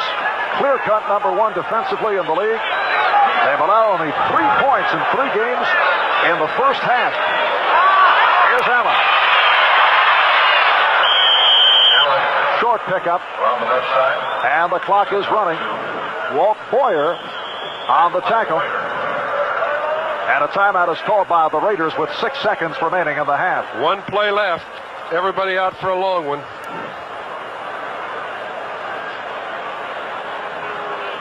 Final score. Last season, Raiders had the best record in the AFC at 8-1, but lost to the Jets in the playoffs, turning it from that 7-9 season back in 1981. A reminder, beginning on Tuesday, October the 4th, stay right here at NBC for all of the excitement of the American and National League Championship Series. Coverage beginning Tuesday night at 8 p.m. Eastern Daylight Time at the home of the National League West Division winner. So stay with us for all of the exciting playoff action in both leagues right here on NBC Sports. And as Len Berman told us earlier, Baltimore Orioles clinching the American League East earlier today. So the Orioles and the White Sox will go in the American League playoff series. Taking a look at Johnny, still looks a little bit groggy. You don't just come back in a flash from those kind of licks. And I think it's a wise choice to wait till halftime when somebody can see whether or not he is capable of playing in the second half. All right, 6 seconds left. Final play of the half, and here's Plunkett. And he fires it down, looking for Muhammad, and broken up by Foley. And Matt will wrap it. So that's the end of the first half with the score of the Los Angeles Raiders 7 and the Denver Broncos nothing. The only score, 35-yard touchdown pass to Cliff Branch.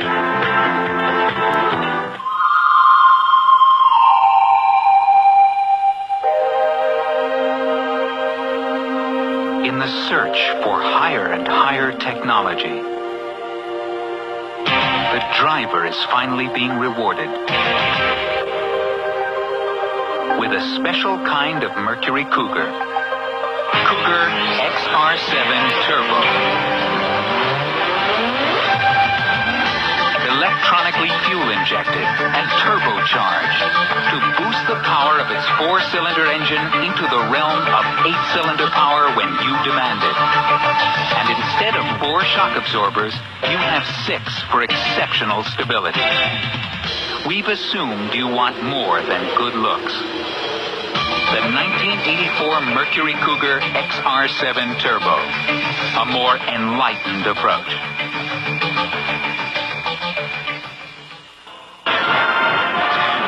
At Mile High Stadium in Denver, we're at halftime with the Raiders leading the Broncos 7-0.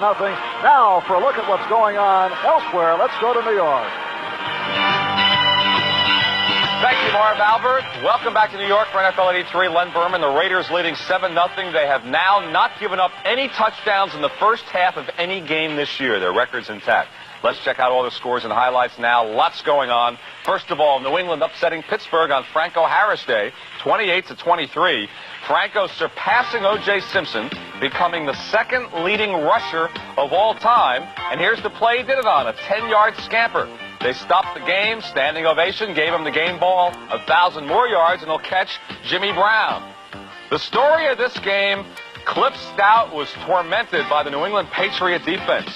5 sacks, 3 interceptions. On this interception by Steve Nelson, Nelson went down on his own without being touched, pitched it up to Clayton Wiseune, the linebacker took it in, and the Patriots had the game tied at that point 7-7.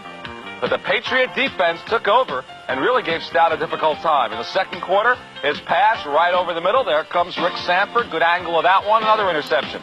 Stout, bad day for him. He was booed. Then in the fourth quarter, Stout trying to rally the team. There's Sanford again with a second interception. Remember, Tony Collins had 212 yards last week for the Patriots. He had just 20 yards today. That's the final. Patriots pull the upset. In the turnover bowl, the Orange Bowl, Miami beat Kansas City. There were 12 turnovers in that game. Dallas with a late safety and a wild one. They beat New Orleans 21-20. They're the only 4-0 team in the NFC. Some fun doings down at Texas Stadium. First of all, a little bit of a milestone for Tony Dorsett as well. He surpassed Leroy Kelly and became the 9th rusher all time. Now look at this play. Danny White goes back, passes over here for Drew Pearson. He throws. That's intercepted by New Orleans. 6 Dallas turnovers, and they were sacked 6 times, and they still won. Wayne Wilson gave him a 7-point lead with his 2-yard touchdown. This was the big play. New Orleans trying to go up by 10 with a field goal attempt. It was blocked by Too Tall Jones. Ron Fellows recovered, ran 62 yards. New Orleans was on top by 1. Then the critical safety by Anthony Dickerson. And Dallas wins another one. Incredible, 21-20. Cincinnati won their first. Tampa Bay drops to 0-4, 23-17 in that one. And with 29 seconds left, Jim Hart hit Roy Green from 26 yards out. St. Louis wins their first over Philadelphia, 14-11. Bill McAtee with more. All right, Lenny. Houston and Buffalo, the Oilers still winless in 1983. They lost this ball game at Rich Stadium by a score of 30-13. Some outstanding individual performances. Eddie Biles has watched his club lose 11 in a row. Joe Ferguson, the first of 2 touchdown passes. This is a 7-yard strike to Jerry Butler. Earl Campbell had a marvelous day. 30 carries, 142 yards. but Joe Cribbs did a little bit better. 22 carries, a personal best of 166 yards. The Bills won it on the second touchdown pass from Joe Ferguson to Frank Lewis. You'll see the play here, and we'll tell you that Dave Kilson, a free agent from Nevada Reno, added a fumble recovery of 87 yards for a touchdown. 30-13 the final there. Detroit and Minnesota. Minnesota is now 3-1 after 4 weeks. 2017 the final. Here is how it ended as Bud Grant looked on from the sideline with his new quarterback, Archie Manning. Manning did not play. Steve Bills went all the way. Randy Holloway bats down an Eric Hipple pass. Charlie Johnson intercepts it, and that sets up the winning field goal from Benny Ricardo. Ricardo now 9 of 9 field goal tries. The Vikings are 3-1 after 4 weeks. Chicago and Baltimore. This game is in overtime. Vince Evans scored on an 8-yard touchdown run to tie it. Raul Allegre missed his first field goal try after a 9-for-9 start. That would have won it for Baltimore. That's some of the scores. All right, thank you, Bill. In baseball, Baltimore has clinched the American League East. The Dodgers lost to the Braves again, so Atlanta's only 3.5 back. And we will continue with our NFL 83 halftime report right after these words from your local station.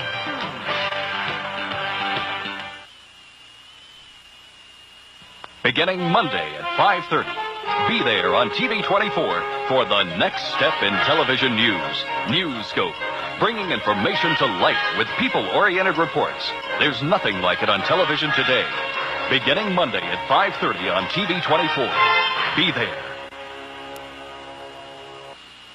During Gottschalk's Giant Sunday Smash, we'll be bringing you special one-day savings from 10 a.m. to 6 p.m. Like Chemenda denim and corduroy pants, regularly $32 to $38. But now, during our Sunday Smash, they'll be just $24.99. Levi's bootcut 501s, regularly $19.50 and $20, will be only $12.99. Or save on a rotary telephone, now just $14.99. Special savings throughout the store during our Giant Sunday Smash at all 7 Gottschalk stores. TV 24, KSEE, Fresno. Back in New York, let's take a break from today's activities to look ahead towards next week here on NBC. Among our games, we have 4 interconference matchups. They should be good ones. Here's a preview of next week. A big doubleheader Sunday next week, starting off with our early games. The featured game in Washington. The only undefeated AFC team, the LA Raiders, come to town. They have last year's hottest young runner in Marcus Allen. But it's on defense where the Raiders have really excelled. They lead the league. Can they stop the hottest old runner, John Riggins? Nobody has carried the ball more than he in the league. In our doubleheader games, 2 interconference matchups. Intriguing when San Diego and all that offense comes to New York. The Chargers lead the league in total yards as usual. But next week, they'll run up against the Giants' defense, which has been stingy as usual. They have yet to allow a touchdown on the ground this year. It's offense versus defense next week in the Meadowlands. Should be a good one. Your thoughts on the other games? Sure should be. The other 4 o'clock game, Len, is another interesting offense versus defense matchup because you got New Orleans, a club that is really rebuilding, and a quarterback, Ken Stabler, who is among the best in the league at playing within his limitations. He'll be taking on a defense, the Miami Dolphins, quick and resourceful, who also play within their limitations about as intelligently as a team can. We'll know a lot more whether New Orleans is for real after that game. Pete? Not much intelligence involved in the game I'm looking at. Baltimore and Cincinnati. The Bengals have 2 guys coming back from their 4-game suspensions for cocaine use, Ross Browner and Pete Johnson. The thing to watch will be how much they will be able to help the Bengals. Will anything be able to help the Bengals this year?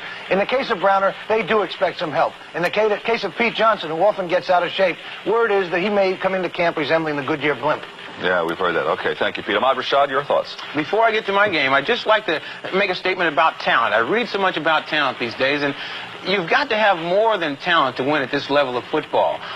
In the last 2 years, we've had Super Bowl champions that didn't have enough talent to win. San Francisco the year before last was too young and no talent. They won the Super Bowl. Last year, Washington didn't have enough talent. They ended up winning the Super Bowl. So my point is, you've got to have that intangible that goes along with talent that helps you win games. Now, getting to the game, the Raiders and the Redskins defense is picking up just where they left off last year.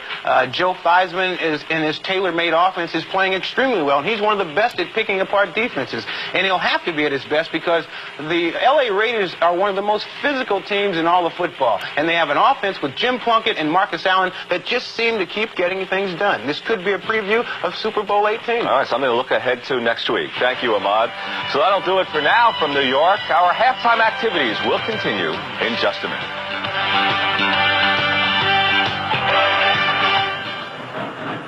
Back in Denver, Colorado, at halftime, the Los Angeles Raiders lead the Denver Broncos by the score of 7-0. Marv Albert, along with John Brody, the only score of the first half. Jim Plunkett to Cliff Branch, 35-yard pass play.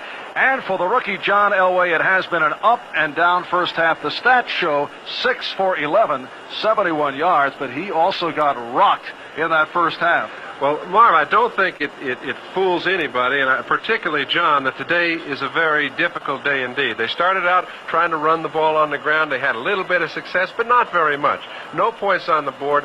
Definitely indicates it's going to be tough for a quarterback. You see him just making a fine throw here to open the ball game up, and then, as has been the case, he's had somebody in his face. He makes a beautiful throw here to pick up a first down, keep a drive alive. But all in all, it's been the secondary of the Raiders, the extremely outstanding pass rush, which has allowed those defensive backs to get in his way.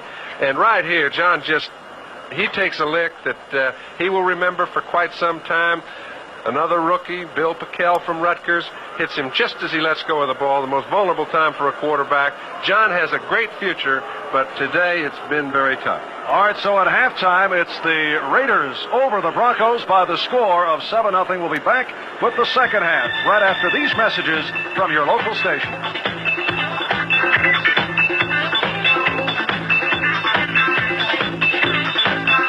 Denver, Marv Albert with John Brody. Still no word on whether John Elway will be able to start this second half after he took that hard hit from Bill Pickell. I do not think he will be back. I think he's had plenty for the day unless something unusual happens. You're taking a look at Steve DeBerg, even though we haven't had words.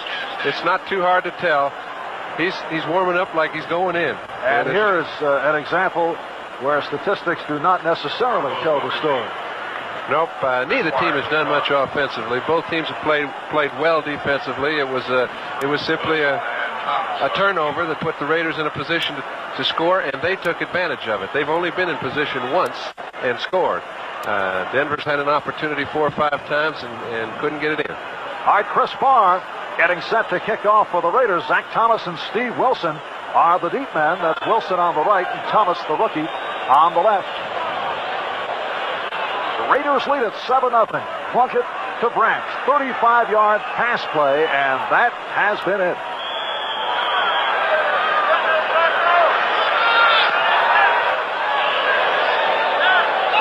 And here is Wilson to the 10. Out near the 20-yard line, and hit down by Jack Squirick, backup linebacker. So John Elway remains on the sideline, and Steve DeBerg will start the second half. We're told that Elway suffered a mild concussion. If a concussion can be mild, I guess there are degrees of severity, but any concussion is too severe to be playing. And Steve's in there, and he's a very, very capable quarterback. And again, he's the one that was responsible for their 2 victories. And they line up in the eyes. Parros in front of Winder. Rick Parros. So Parros to the 26-yard line. Strong safety, Mike Davis, ran him out. Parros in his 3rd season out of Utah State. Doesn't appear to have the short yardage power. Those are the possessions that the Broncos have had and the distance that they have gone with the ball. They've moved it some in yardage, but when they've had real good position, they didn't get it in the end zone, and that's the name of this game. And they have had good position on several occasions. 2nd down and 4 off the 6-yard pickup, a hard hit. Howie Long. Howie Long with the shot on Sammy Winder.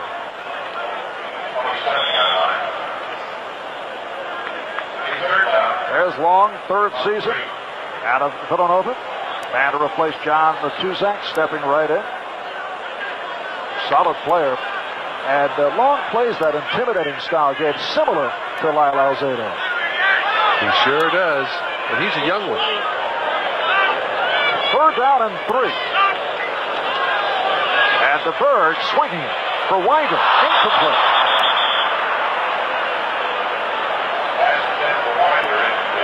So the punting unit moves on.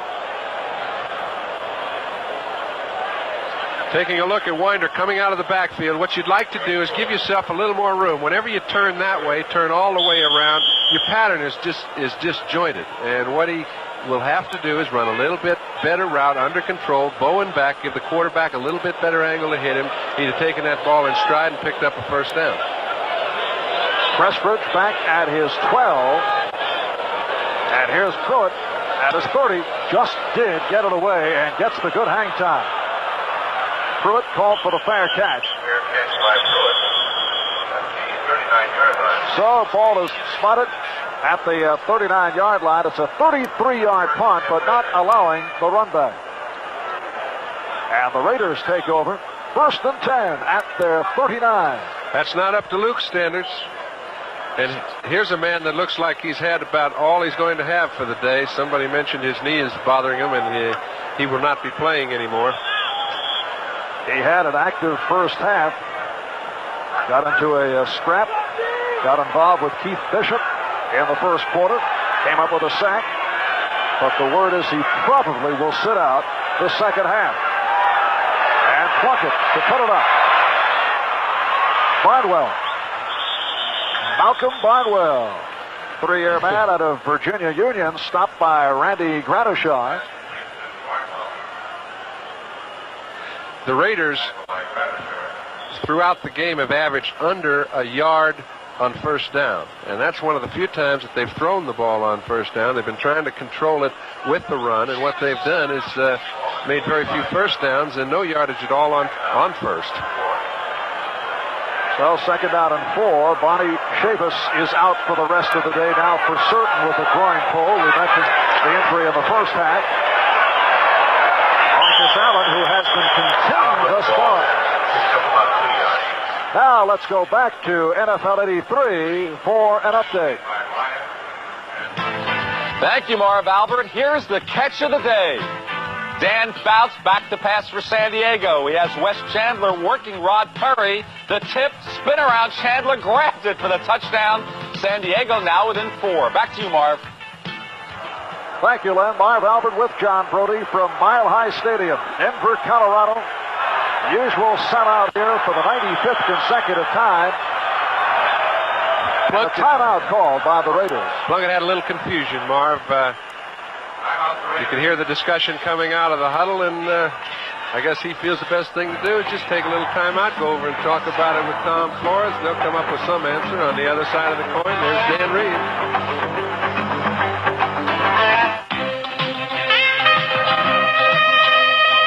Demand quality and durability. Plymouth builds it in. The 550 Plymouth Reliant K. The highest mileage 6-passenger car in America. Match it. And the lowest price. Match it, celebrity. 4-door, 2-door, even a wagon.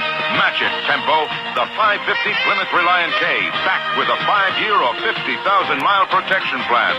Match it if you can.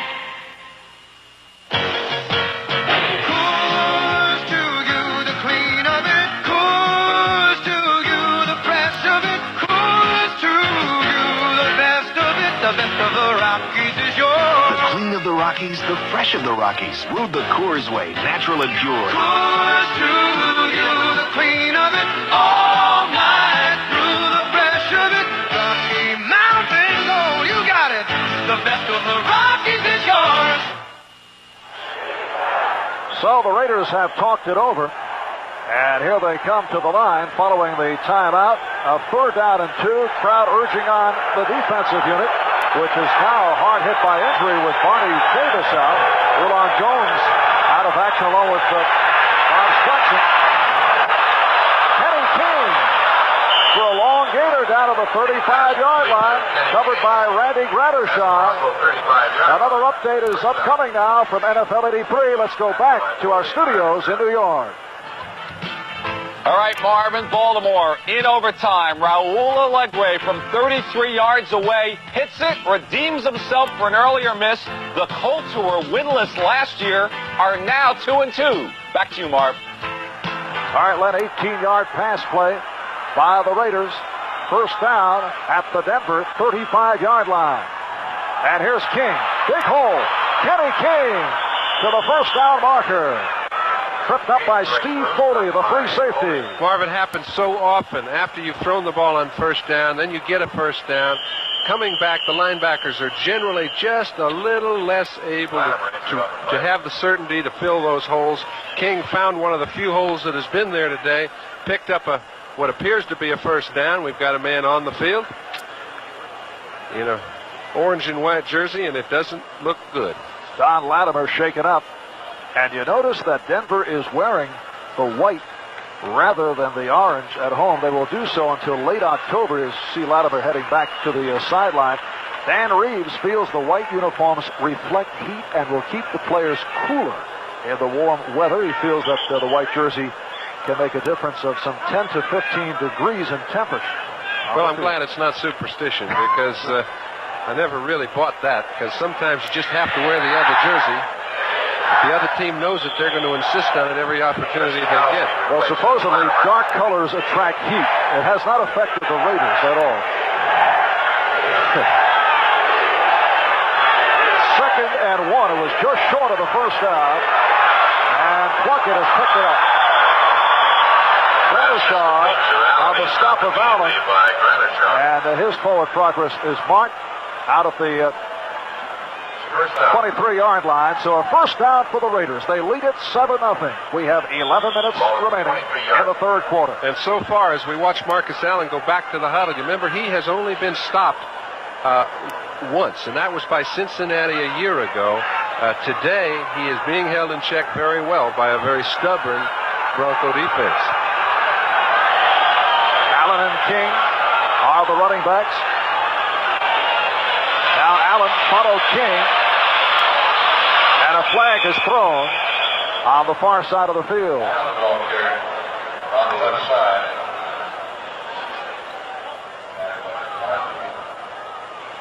How would you assess the officiating style of this man, Dick Jorgensen, who's calling the offside? A very consistent official. I think that, and the coaches do look at this, Marv. You know, when they offside, nose guard, defense, be fine. Second down. When they do start preparing for a ball game, the players, the offensive linemen in particular, they know who the line judge is. They know just the way he handles a game, how much control he takes of a ball game. You see certain players, and we saw early when the Raiders and Cincinnati played, we saw Ben Bright, the official. He's a very take-charge person, and I think they assign officials because of those qualities. Well, we saw Bright lashed out at a couple of players. 2nd and 1 for Allen. And again, a penalty marker down as Marcus did pick up the first down. And again, the offside against the Broncos.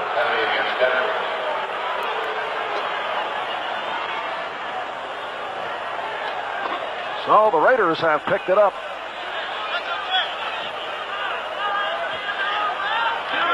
Encroachment, number 65, defense, first down. It's the rookie Walt Boyer, who has seen quite a bit of action today, what with the injury suffered by Barney Chavis. And a first and goal for the Raiders at the 8-yard line. Plunkett has Branch left and Barnwell right. Allen and King are the running backs. Marcus is stopped behind the line. It's a loss.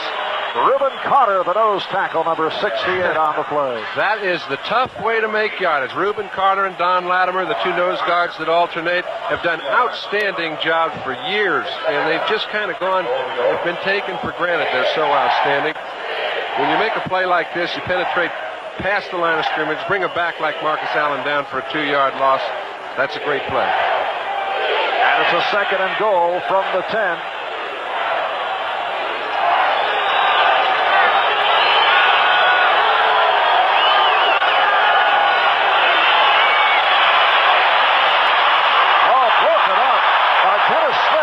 Stepping in front of Marcus Allen. I'll tell you what, if Dennis Smith, he'd love to have another try at that. He might pick it off on the dead run and go about 90 yards for a score.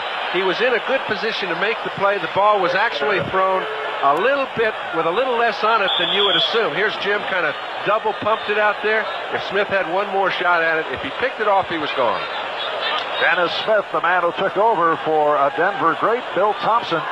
And Dennis, a star on the rise in his 3rd season out of University of Southern Cal. 3rd and goal from the 10. Frank Hawkins now at running back alongside Marcus Allen. Hawkins blocking for Plunkett. And a good play. Lois Wright stepping in front of Malcolm Bardwell. That's the first time that Plunkett has tried Louis Wright. And I think you can see for yourself why they don't try him very often. He comes up with almost as many balls as the intended receivers. He's one-on-one. He's just like Lester Hayes all day long. Jim Plunkett's trying to get the ball to the wide receiver. Somebody's coming over to try and help him. It looks like Mike Harden, but he doesn't need any help. He stuffs Barnwell and the ball. And Chris Barr has come on to attempt the field goal. This will be a 28-yard attempt. We mentioned he's had his difficulties this season, but he's a streak man. Right now, not in the midst of a good one. But this one is right through. So Barr is now 3 for 6 on the season. And that one went off a Bronco. And the Raiders now lead it 10-0. When I do a job, I do it like a pro with my Home Light 330. Kickback is eliminated thanks to the advanced Raker 3 chain and safety tip device. And vibration isolation helps tame its big 3.3 cubic inch engine. The Home Light 330. It's not only nice to have around the house, it's the only way to build one. Nobody does a job around the home or farm like Home Light Jacobson. Now get a free pair of Wolverine boots with selected models. See your Home Light dealer for details. When Apple invented the personal computer, we were all alone in the world. But soon it seemed that everybody was trying to build a better Apple. Well, somebody finally did. Lisa from Apple. So advanced it puts us right back where we started. Alone again. Soon there'll be just 2 kinds of people. Those who use computers and those who use apples. This is Len Berman in New York. Air Coryell is flying again this week. After trailing big in the first quarter, all day, Fouts finds Chandler for his 2nd touchdown. San Diego has just taken the lead over Cleveland. Back to Denver. And right here, let's pause briefly for station identification. This is the NBC Television Network. Fresno.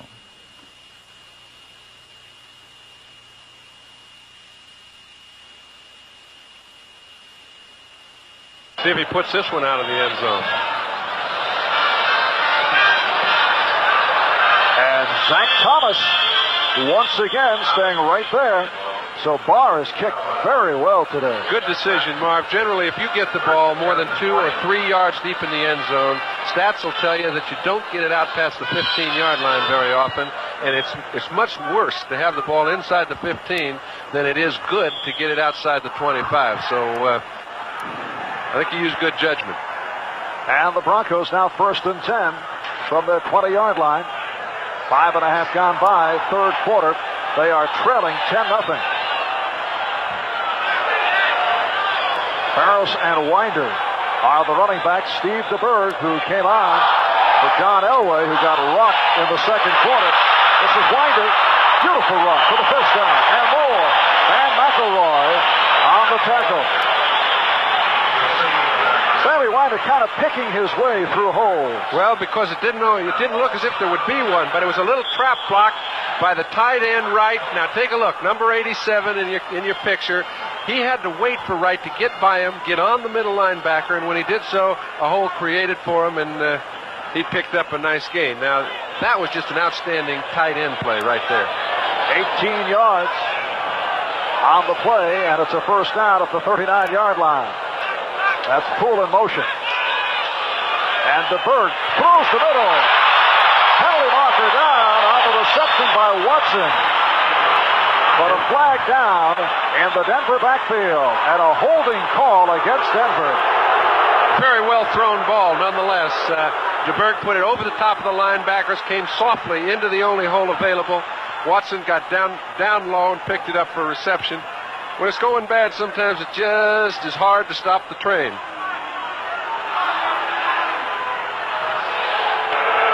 Holding, number 76, offense, still first down. It's the right tackle, Ken Lanier, called for the hold. As we take a look at John Elway on the bench, he's a bit confused right now, Marv. It's been 4 games into the season. Last week he had a little shot in the arm, took him down for a touchdown late in the ball game. Trying to learn too much too fast can really lead you into a position where you're not sure of the things you knew before. And I think that's where he is right now. So Steve DeBerg now with a first down and 20 on the screen. Winder again drops it. He's had problems. There have been several drops. Sammy Winder has done it on the ground, 85 yards, 14 carries, but not as a receiver. A lot of people would say, well, why doesn't he go down the field? You're not going to make any ground throwing little screen passes on first down and 25. Okay, well, that's all well and good, except to get enough time to get a receiver down the field is very difficult indeed. And today, it's been even more so. That's why when a penalty is accrued against one of those offensive linemen, it really puts a quarterback in bind. And DeBerg is 0 for 3, facing a second down and 20. Out of the shotgun. That time he threw a wobbler, and he overthrew. Pass intended for Zach Thomas. There's Zach, rookie from South Carolina State. Steve, I don't think, got the ball as cleanly as he would like. He had to throw the ball a little faster than he wanted. When you take that ball from center, you try to get it as quickly as you can so you can recognize the defense and see who it is you're throwing to. And this was a very quick pattern. Just had a little problem getting a grip. So third down and 20. Steve DeBerg also facing the pressure. Reports this week that he is considering the Denver Gold of the USFL.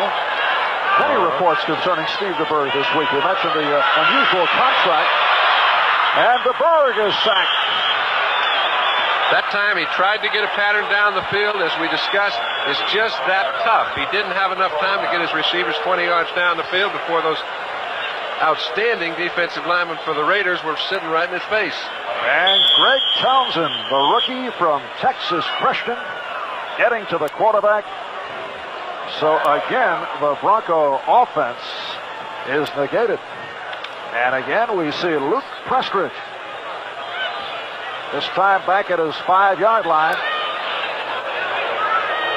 And Greg Pruitt spending much time on the field in punt formation.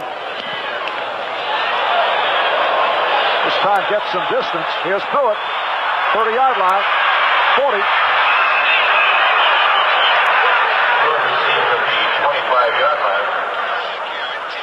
So the Raiders will take over. It's a 55-yard punt, 17-yard return.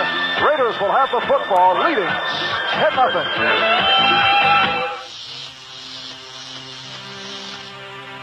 Four years ago, this American sports car existed only on a drawing board. We knew then the competition was good. We had to be good. Now Chrysler's new Laser XE challenges the gold standard Porsche 944. Laser, fuel-injected, turbocharged, stays close in high-speed cornering. In acceleration, Porsche leads. Laser, front-wheel drive, nitrogen-filled shocks, beats Porsche in the slalom. Laser matches Porsche in braking. But Laser XE keeps you in command with advanced electronic instrumentation. Porsche doesn't. Laser, even when you add rich Mark Cross leathers, is still thousands less than Porsche. and laser protects your investment with a 5-year, 50,000-mile protection plan. Porsche doesn't. Chrysler's new Laser XE, because we knew the competition was good. Bad news for New York Jet fans. Last year's leading NFL rusher, Freeman McNeil, is out 6 to 8 weeks. He dislocated a shoulder today. A dismal start for this new season for the Jets. Back to you, Marvin, John. Well, the Jets off to the slow start. In fact, McNeil had a knee problem coming into camp, but that is a devastating loss. Raiders first down at the 42-yard line. 8 minutes remaining, third quarter. Here's Kenny King. Out across the 45. Don Latimer there to make the stop. When I watch the Denver defense play, I marvel at the fact that week in and week out, they hang in there. Now, you'd think as we watch the 49ers with a slight lead over Atlanta in the third quarter, these guys play such good defense, time in and time out. The dam never breaks on them. Nobody scored as many as 14 points all year, and their offense has not had the ball enough to really take the pressure off ever. The way things are going here, Broncos will need a score from the defense. As the defense has come up tough once again on this Raider drive. Rick Pruitt stopped by Reuben Carter. So it sets up a third down and 6 at the 46. 35-yard touchdown pass play. Jim Plunkett to Cliff Branch in the second quarter. And here in the third, a 27-yard field goal by Chris Farr. 10-0 Raiders.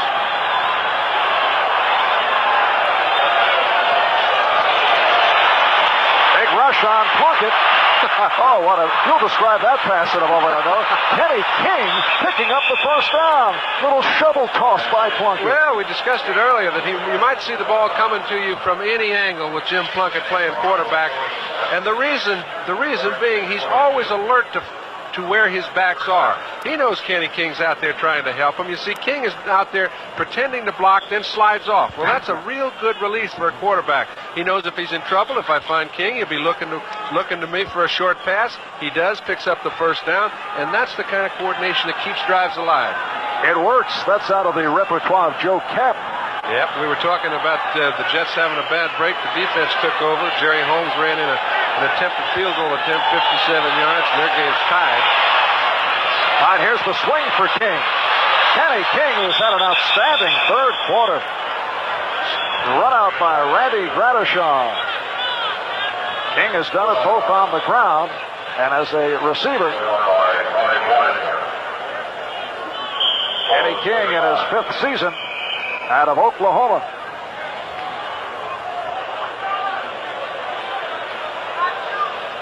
Tom Flores prefers, having been a quarterback, he prefers to have his quarterback call his own plays, as opposed to Dan Reeves' structure. As we watch Don Latimer trying to come back on the field, play some defense, and we'll be right back.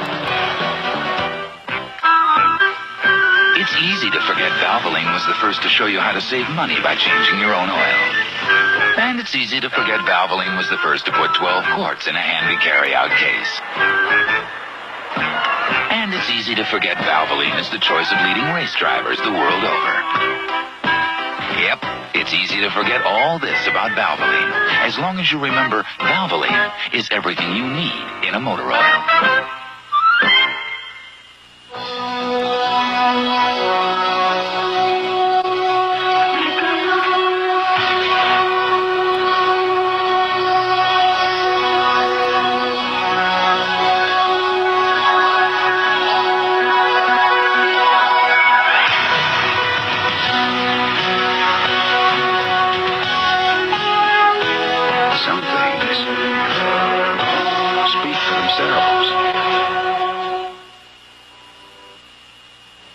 NFL 83 is coming at you with a special doubleheader.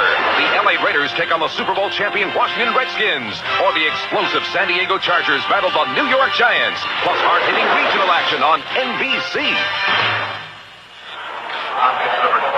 And again, Don Latimer was shaken up, and he is back at the Denver bench. It's been a rough day physically for the Broncos. Mild concussion suffered by John Elway. Ronnie Chavis was knocked out of the game. This is Hawkins. First carry of the day. Frank Hawkins in his third season out of Nevada Reno. Looking for the first down. He's right near the marker. Frank Hawkins is a fellow that has been getting better as in each year. And he is the third back behind two fine ones, Kenny King and Marcus Allen, but real good in short yardage situations. You see him time and again pick up the 1, the 2, the real tough yards. That's what they use him for primarily. Very compact, powerful runner. Scored a touchdown Monday night against Miami. Just shy of the first down. It's a 3rd and 1. And they're packed solidly. Here's King. Try to knife across, and we'll have to wait. Mike Harden on the tackle as Kenny King try to slash across for the first down. Raiders seem to think they have it. Number 70, Henry Lawrence pointing, indicating a first down, but they will measure. Very, very close.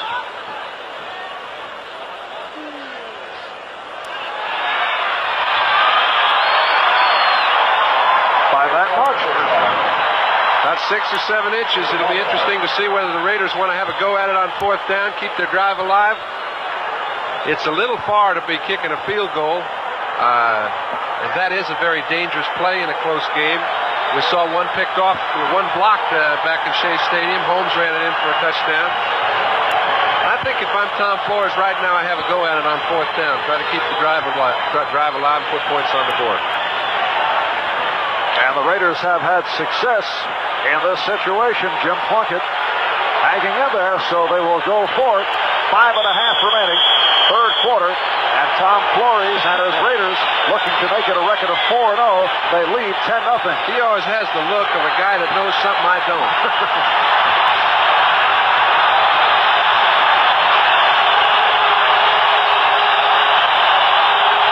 Eric Jensen in motion. Tripped up, but he has it. Marcus Allen maintaining the balance just long enough to pick up the first down. Marcus Allen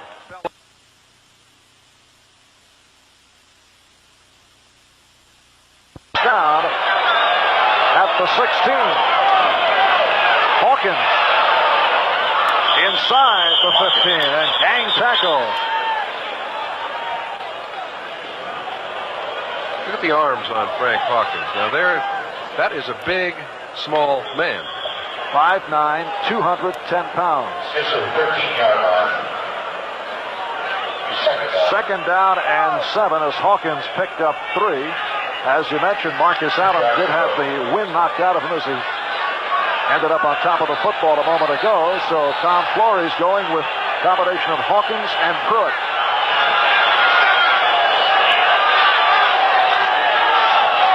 This is Pruitt. So the short pickup by Greg Pruitt.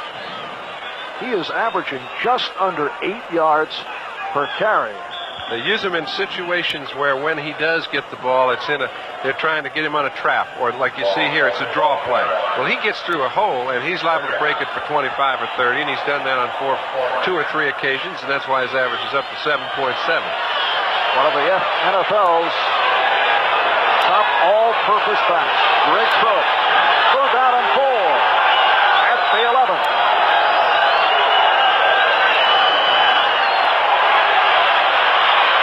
He's got Pruitt, but not able to hang on. Pruitt running the post pattern, and he split the secondary. Covered by Roger Jackson and Dennis Smith. Very congested in there, Marv, but Jim threw the ball the only place it could be received easily. Now, he's got Pruitt one-on-one. When you get a man one-on-one right over the middle, it's the easiest throw in the game. He throws it right down there low. Pruitt will handle 4 or 5, about 99 out of 100 of those, but that's the 3rd time today he's had trouble catching the football. So here is Chris Barr, who hit earlier from 27. This one from 29.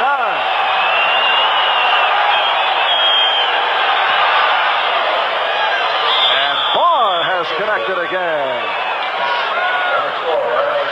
So the Los Angeles Raiders able to put up 3 more on the board, and with 2:23 left, third quarter, they now lead it 13-0. Prepare yourself for the new world of Chrysler technology, where an electronic cockpit helps keep you secure, where you sit in the lap of luxury. The 1984 front-wheel drive New Yorker, Chrysler's most technologically advanced luxury car. Here is available turbo power, the new way to achieve extra performance, impressive mileage, a quiet, luxurious ride, and Chrysler's 5-year, 50,000-mile protection plan, the new Chrysler New Yorker.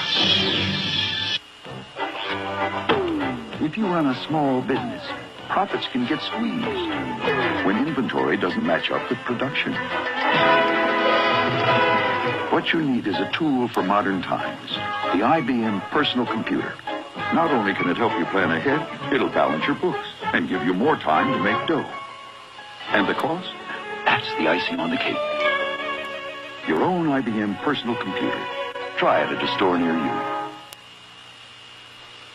Neil Diamond, live and in person.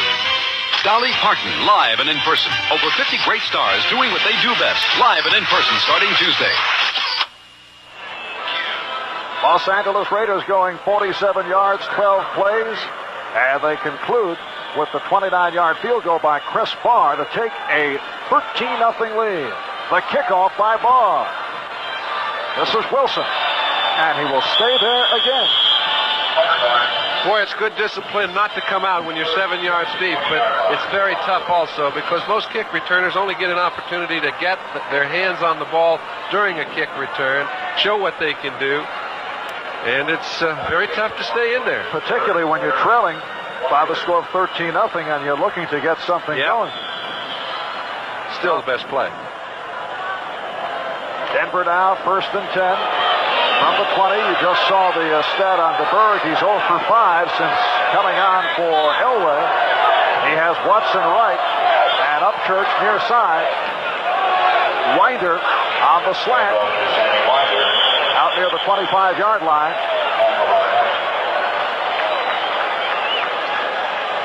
Bob Nelson, inside linebacker on the right, making the stop. You mentioned earlier that up front, Raiders do all kinds of shuffling, but the linebackers usually stay the same most of the way. Hendricks and Nelson, Martin. There's a statistic. Sammy Winders had 16 carries and has actually outgained the Raiders, but he's done it on draw plays, long yardage situations, and it's not a ball control sort of a statistic. 2nd down 5, and DeBerg looking for Upchurch, overthrows.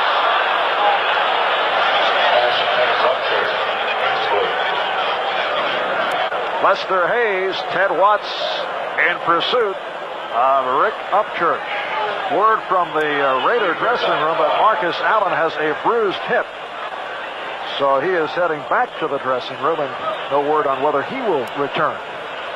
John Elway is out with that mild concussion.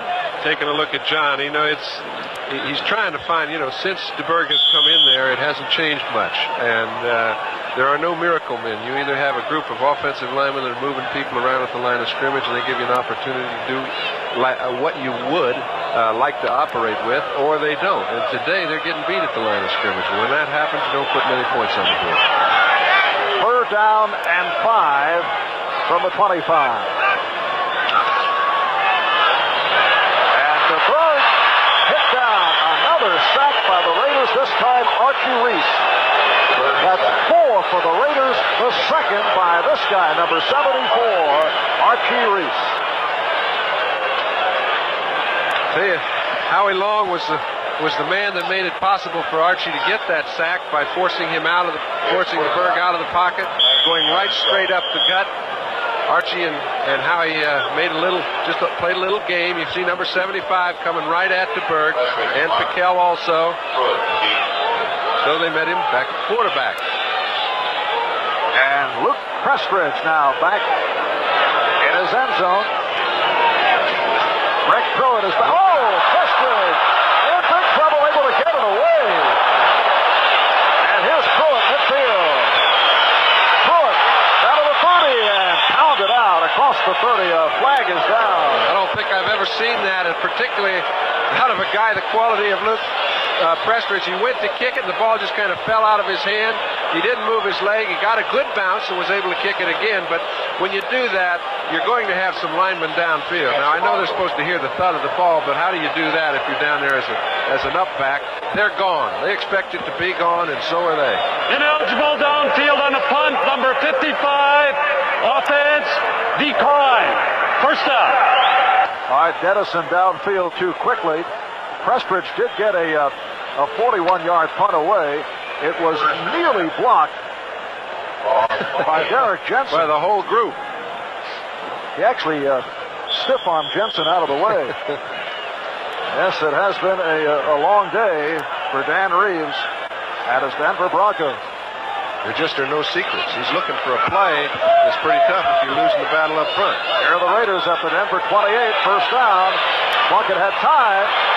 Cliff Branch on the reception. Mike Hart is covering. Well, in the fourth quarter, Atlanta now leads San Francisco 20-17. Boy, that's a game. They have had some Donnybrooks in the last few years out there, particularly in San Francisco, where they're playing today.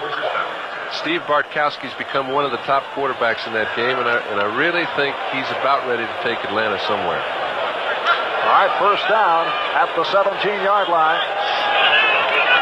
Jim Plunkett looking to take the Raiders in for some more points. They lead it by the count of 13-0. Again with time. Touchdown! And again, it's Cliff Branch. How good a throw was that one, Marv? That ball was thrown before Branch made his final move. Threw it right on the numbers.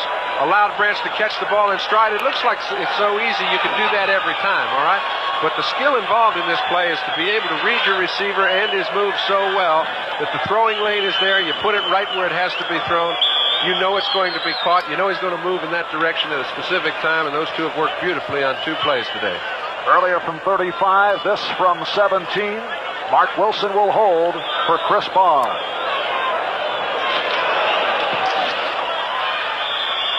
And the Los Angeles Raiders looking very powerful.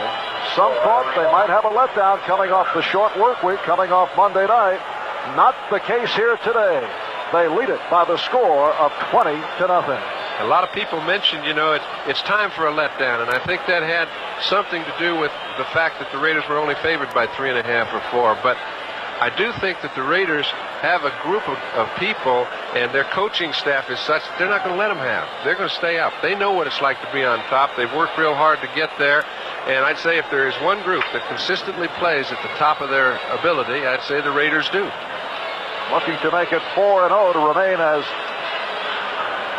the only unbeaten team in the AFC, only Dallas unbeaten in the NFC, as Cowboys had a tough one, but able to beat New Orleans earlier today. 44 seconds remaining third quarter. The kickoff by Barr. And let's see if Wilson is able to run this one out. Steve Wilson out near the 15. Well, next Sunday, starting at 12:30 Eastern Daylight Time, NFL 83 will start the day with a visit with the Raiders' sensational running back Marcus Allen. And then doubleheader action. Most of you will see Marcus Allen's LA Raiders in the nation's capital against John Riggins and the Washington Redskins. That should be a terrific game. Other games include Seattle, Cleveland, Houston at Pittsburgh, Denver at Chicago, Baltimore at Cincinnati, plus two good late ones, Miami at New Orleans, and the San Diego Chargers at the Meadowlands taking on the Giants. Check your local listings for the games and times in your area. Looks like the Raiders had a hustle to get 11 men on the field. Well, they had a couple men short. It's one thing to have 10. They had 8. And wisely calling for time. I don't think Tom Flores is that confident. No, and this is a very dangerous place to be if you get a little complacent, because there's still a little bit over a quarter to play. It doesn't take long to score 2 touchdowns. Now, obviously, the Broncos are in a position where they've got to fire it around the infield no matter. All the game plan is out the door. They've got a little over 15 minutes to score 3 touchdowns, and they're going to throw an awful lot of stuff at the wall right now and hope some of it sticks. Raiders have been an injury-free club through the first 4 games of the season as we check the scoreboard. Rams now in front of the Jets out of Chase, 17-14. However, today Lyle Alzado knocked out of the ball game. Did not look to be a serious injury. It didn't. He was walking around, Marv, and also Marcus Allen went in the locker room to see what's wrong with him. Allen injuring his hip. So they have been free of injury. Here's Sammy Winder to the 20-yard line. Bill Piquel on the stop and a penalty marker down. Number 1 draft pick, offensive lineman Don Mosbar, kept that back operation a secret before draft day. He underwent surgery, but he is back with the club. Saw some duty on special teams last week. And talking to Sam Bogosian, the offensive line coach, he mentioned that Mosbar is a player. And they've had a chance to see him in practice. He hasn't been activated, but he can play. Yeah, he is on the roster, though. Yeah, well, he is now. Excuse me. And we have not seen Shelby Jordan, who is working his way into shape, so it's a pretty fair depth on that roster. Number 54, offense, still first down. The hold on the left guard, Keith Bishop. And even when Shelby Jordan does work himself into shape, the Raiders organization is not one to make substitution readily. I think as long as Bruce Davis is doing the job and as long as the offense is moving the ball, you'll see the same group of people day in and day out. All right, it is a first and about 17 back at the 8. Here's DeBerg. He has Watson right at the first down marker. So Steve Watson on the completion. And that is making yardage the tough way. And we're winding down. 17-yard completion, Marv. Steps back, quick pass in between 4 defenders. All of them take a shot and miss him. Looks like he's got about a foot to go for a first. So the first completion on the day by Steve DeBerg. And at the end of the third quarter, it's the Raiders 20, Broncos nothing. We'll be back after these messages from your local station. Tuesday, Mr. T's cooking. After the A-team dishes out a main course of heavy metal, what's for dessert? I'll come back and feed you your socks. Then Laura tempts Steele by moving in with Remington Steele. But where will she sleep? In my bed. On the couch. Pajamas optional. Tuesday. Be there. If you want higher interest, there's one place that's cracked right through the short-term CD interest ceiling. Central Savings. It's the bird! It's the plane! It's Superman! Kids with asthma don't have to sit out the good times. Now there's a fun self-help kit full of games and puzzles from the American Lung Association. Every Super Stuff kit comes with information that helps kids and parents learn about asthma. Follow your doctor's orders and get some coaching from Super Stuff. Contact your American Lung Association. Revenge of the Ninja, starring martial arts master Sho Kosugi and his son Kane Kosugi, 6-year-old world karate champion. Revenge of the Ninja. The great martial arts explosion of the 80s comes to America with full force. Revenge of the Ninja, rated R. Starts Friday at Regency, UA Movie, and Woodward Park. TV24, KSEE, Fresno. Game is brought to you by Chrysler Plymouth, quality products from the new Chrysler technology. By the U.S. Army, a place to be all you can be. And by the Twin Action Norelco Rototrack Razor. Marv Albert with John Brody from Denver, Colorado. Beautiful day. Temperature high 70s, low 80s right throughout. And it has been a beautiful day for the Los Angeles Raiders, who have enjoyed their visit. They lead it 20-0, second down and 1 for DeBerg from the Denver 25-yard line. Play action. And DeBerg able to complete again. Rick Upchurch stopped by Van McElroy. A good call. Marv, second and 1. If there's no automatic play action pass, throw the ball down because you have it down to waste. That isn't the reason. Right now, it looks as if it's a run-pass situation. He can get his blocks on those defensive linemen. They got good blocks. It allowed Upchurch to get in between the secondary. When you have that sort of time, you can fire the ball in between those defenses. But when he hasn't had it very often. 15 yards on the play. DeBerg is now 2 for 8, 32 yards. Sammy Winder could not quite make the turn, and again a penalty marker down. Mike Davis, the strong safety, cutting Winder off.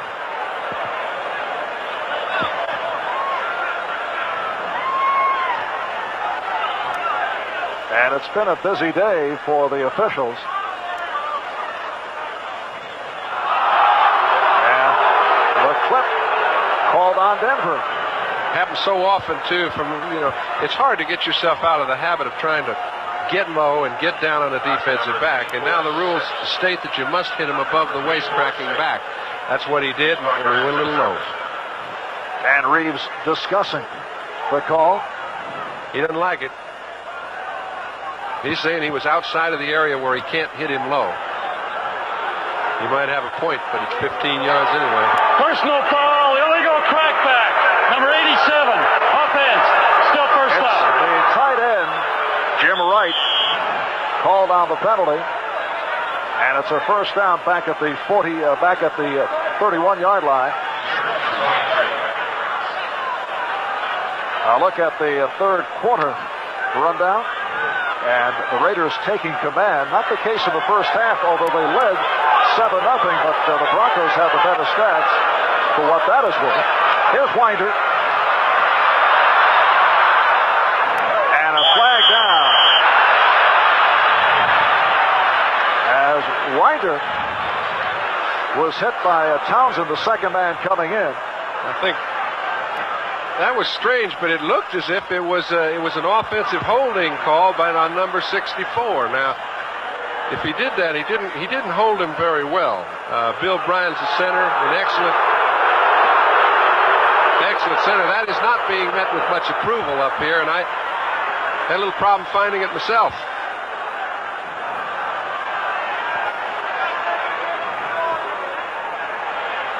So they'll mark it off again against Denver.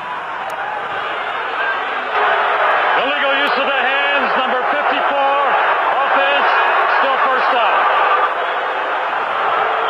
Now they say Keith Bishop, the left guard. So it's back to a first down and 25, back at the 29. Okay, let's see if we can find him. Here he is. He's he's the furthest Bronco downfield. You see anything? I don't. Number 54. Keith Bishop called on the penalty, and first and long for the Bird. And the fumble recovered by the Raiders. Howie Long on the recovery.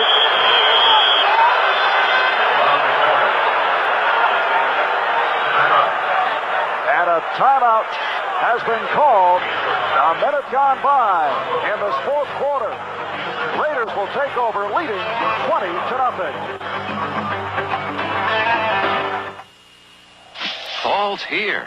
Can winter be far behind? And back in Denver, Howie Long covering up on the fumble by Sammy Winder. Here it is. You take a look at Sammy, never really had the ball clean. Archie Reese got his hand in, created the fumble, and both Howie Long and Archie Reese are working very well together today. Fourth fumble by Denver. They've lost 2 of the 4. Raiders take over at the Denver 29. Plunkett with good protection. Intended for the tight end, Todd Christensen, who has been the favorite receiver of Plunkett, but not the case today. He's been goose-egged, I believe. He's got one. I believe he caught one earlier. We'll have to check that. Washington in front of Seattle, 27-17.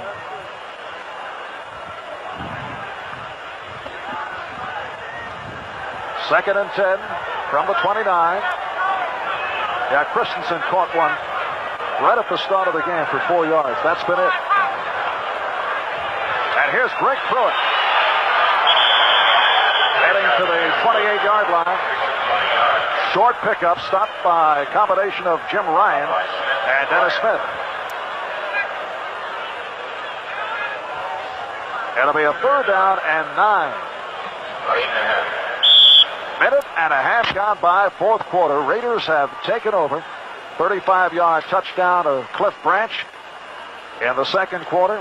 In the 3rd, 2 field goals. Chris Barr from 27, and then 29, and Plunkett to Branch on a 17-yard pass play. I think going in, Dan Reeves figured that he'd need to get some turnovers. They haven't been able to get them today. But this time the Broncos getting to the quarterback, led by Dennis Smith. 3rd sack of the day, so Smith on the blitz. Put those safety blitzes in. If he doesn't keep it back in to pick one up, it's tough on the quarterback. Plunkett getting back there. You can see from the outside, number 49. Quarterbacks, they throw everybody in on those safety blitzes. And Ray Guy back at midfield. Mike Harden is the deep man. Let's see, Denver going with a 9-man rush. They have Smith and Harden back. And Guy pops it. So they'll bring it out to the 20-yard line. A 35-yard punt by Guy with 12 and a half left in this 4th quarter. We'll be back in a moment.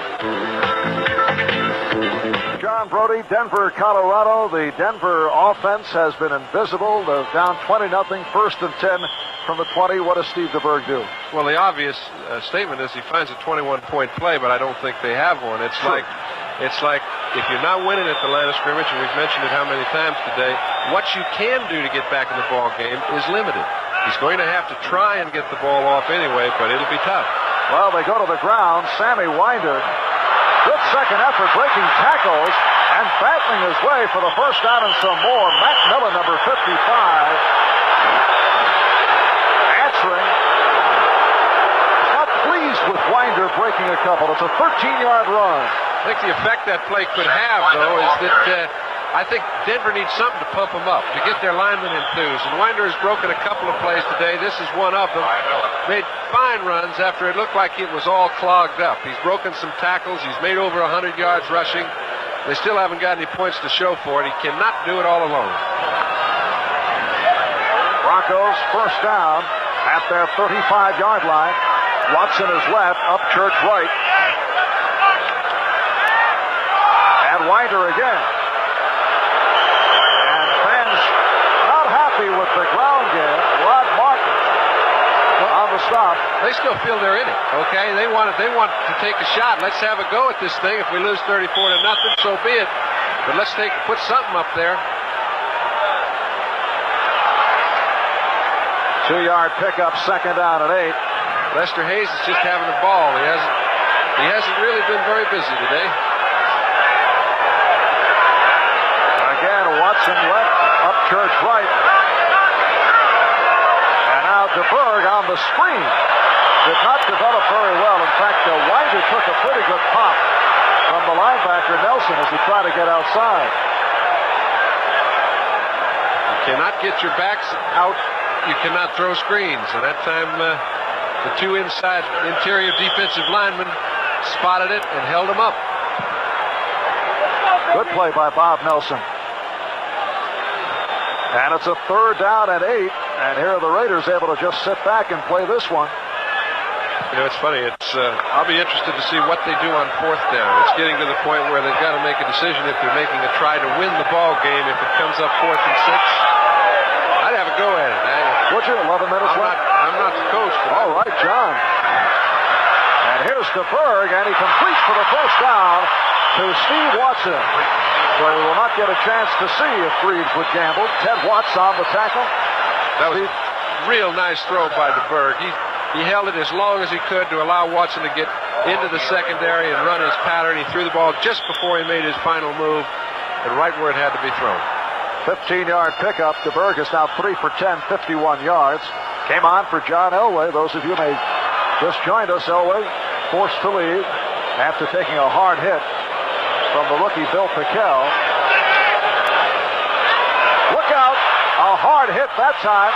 But DeBerg able to get it away, and they say completed pass for tight end Jim White.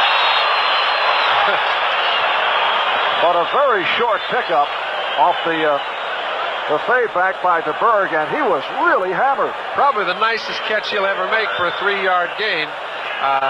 McElroy's been very tough on him. And just remember, Rod Martin we spoke about earlier in the ball game, he came free. When he's coming free on your blind side, you're going to smart.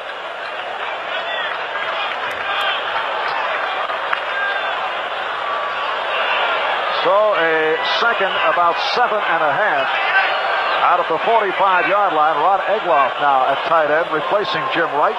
Watson in motion. Short setup. Upton for the first down. And Rick refusing to go down. Ted Watts on the tackle. Beautiful throw, Mark. Now for a look at what is going on elsewhere, let's go back to NFL 83. Over Baltimore clinching today. They'll go against the White Sox, but the National League East and West still uncertain. 18-yard pass play, and it's a first down for Denver at the Raider 27. Again, the short set. Rick Collins. First and goal for the Broncos, and Steve DeBerg very successful with that short setup. Well, he's one of those throwers that can throw the ball quick. He played out there in San Francisco where he and Montana both were real fast delivery boys. This time he jumps. He knows he's going to Peros the whole way. He's trying to get him inside one of the linebackers. He does so. Hits him for a first down, and this is the most impressive drive they've had. All started 3rd and 13, 3rd and 7. 18-yard advance, first and goal from the 8. Nathan Poole, nothing. Bill Pickel. Okay, here's a thought. I don't know if it means anything. You run a play like that, and you run 30 seconds off the clock. There's 7:55 left in the ball game. They almost can't afford to run any more plays if they're trying to win the football game. They have a chance to get it back 3 times, make 3 touchdowns, but no running plays.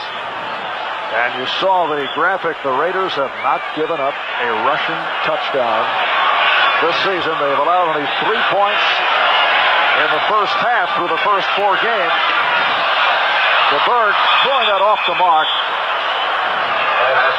Wadler intended for the tight end Egloff.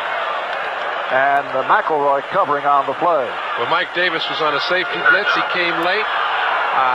Steve was fortunate to pick him up and see him out of the corner of his eye. Had to throw it a little before he wanted. You know, the points that the Raiders have given up, and they've given up only 30, have come late. 21 points allowed in the fourth quarter. You saw Monday night the 2 touchdowns, meaningless scores by Miami in the fourth quarter. So their defense is even tougher than the statistics show. Let's remember, this one isn't meaningless. There's a lot of time left. 3rd and goal. That was deflected. Intended for Winder. Greg Townsend getting excited over the play. He got a piece of it. Actually, Greg Townsend is about as athletic a defensive end as you're going to find.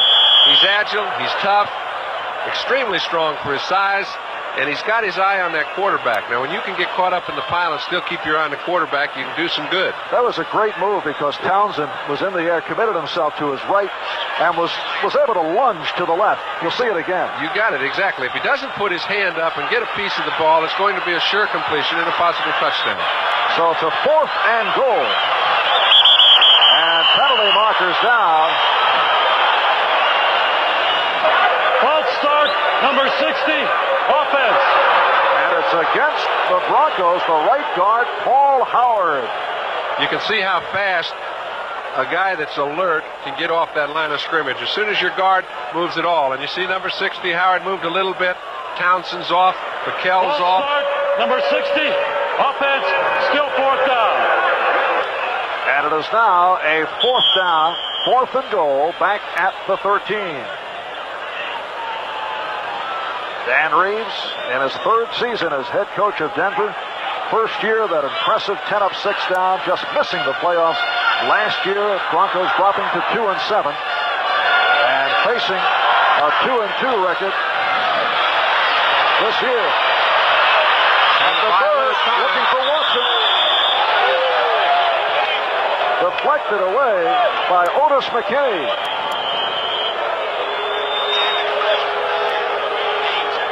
So the Bronco drive has been stopped with 7:15 left in this fourth quarter.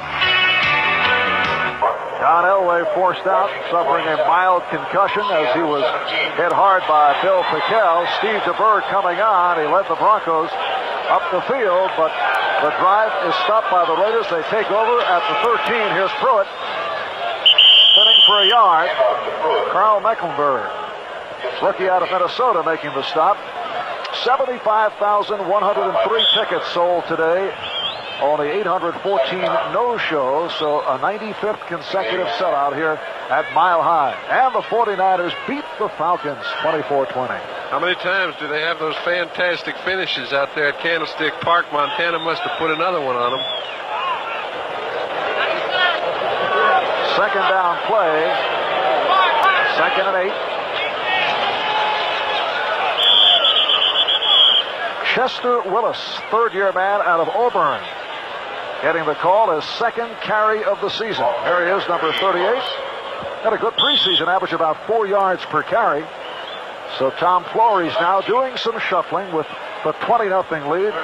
Down to 6:15 left in this fourth quarter.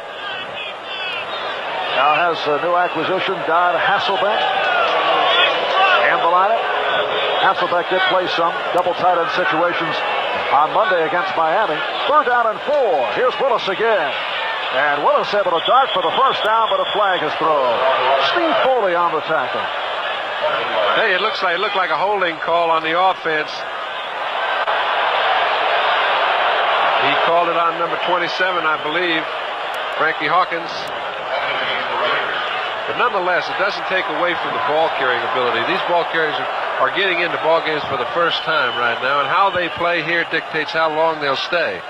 The Raiders have depth, but all their people are healthy, so the subs don't get much of a play. Illegal use of the hands, number 27. Offense, Rod Hawkins still 3rd down. Trying to help his running mate Willis. It'll be a 3rd down and 13.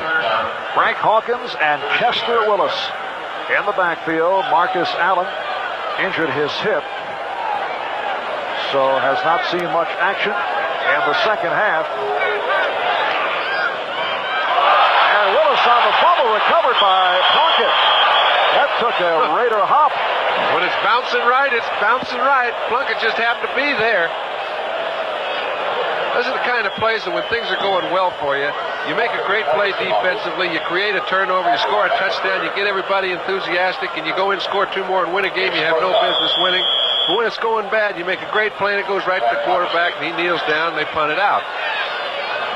Nice high hopper. That was a bounce at a short that Plunkett was able to come up with. And here's Ray Guy, as deep as he can go in his end zone.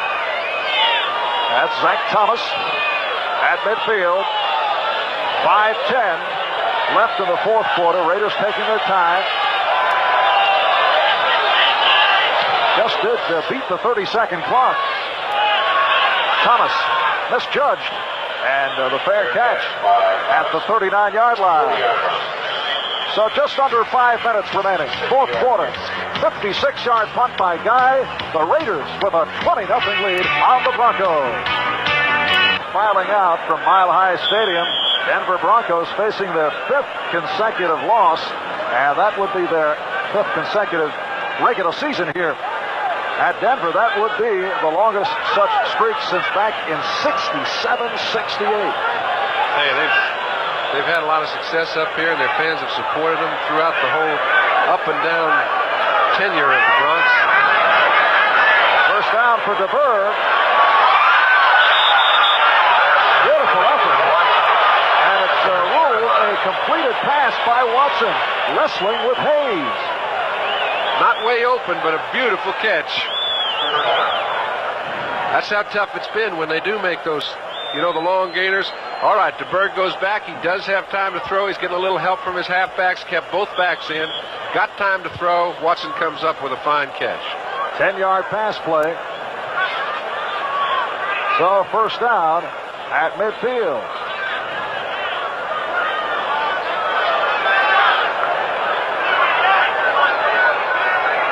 Minutes and 50 seconds remaining in this fourth quarter. It's Watson again for another first down. So Watson with his fifth reception. He was quiet earlier in the game. In fact, he and Elway have not been able to hook up. Well, when DeBerg took over on both occasions in Baltimore, where Watson was sensational, and in Pittsburgh, his primary receiver was Steve Watson. Well, I think it's the case with John right now, getting to know his personnel, being able to allow Watson to get down the field, make his cuts. DeBerg's been working with him for an extra year and don't think that doesn't help. First down, 34-yard line. And let's see what they rule. Incomplete. Incomplete. Right here, let's pause briefly for station identification. This is the NBC Television Network. Channel 24, KSEE, Fresno.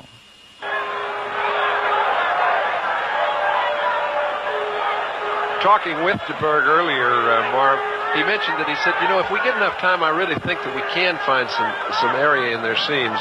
They play a lot of man-to-man defense as we look at what's the other cornerback being attended to. He said, you know, but I think there are some holes. It's getting enough time to operate in them that's tough, and you've seen it today. Well, tonight on NBC, how dangerous is the food you eat? First Camera uncovers a deadly pesticide that's in everything from bread to baby food.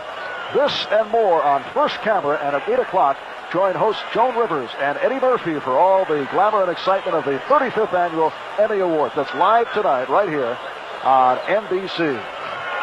Ted Watts being helped off. Ted, the right cornerback, coming off. Solid game against Miami on Monday.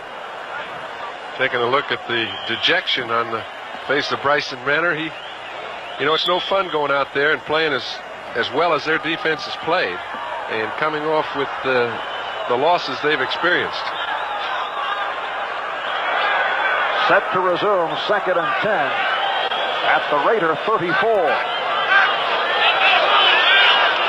Penalty flag thrown, and DeBerg overthrows Watson in a race with Hayes, but a marker down.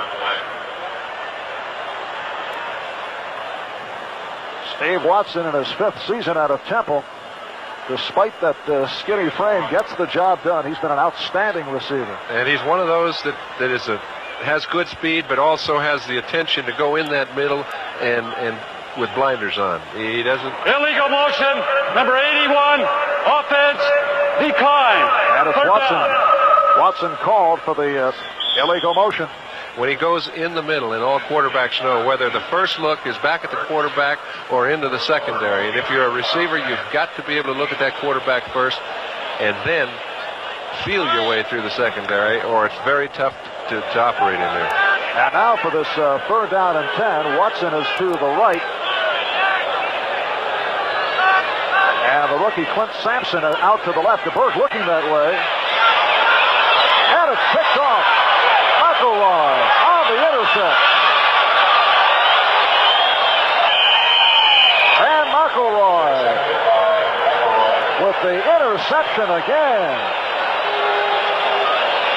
When it rains, it pours. Van McElroy is playing awfully good football, however. He's one of those second-year players that's sitting back there and playing that free safety or center field, as some call it. He makes a real good run to get a piece of this ball from his free safety position.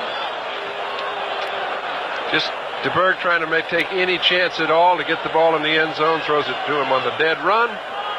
This is his 2nd interception of the day. Job well done.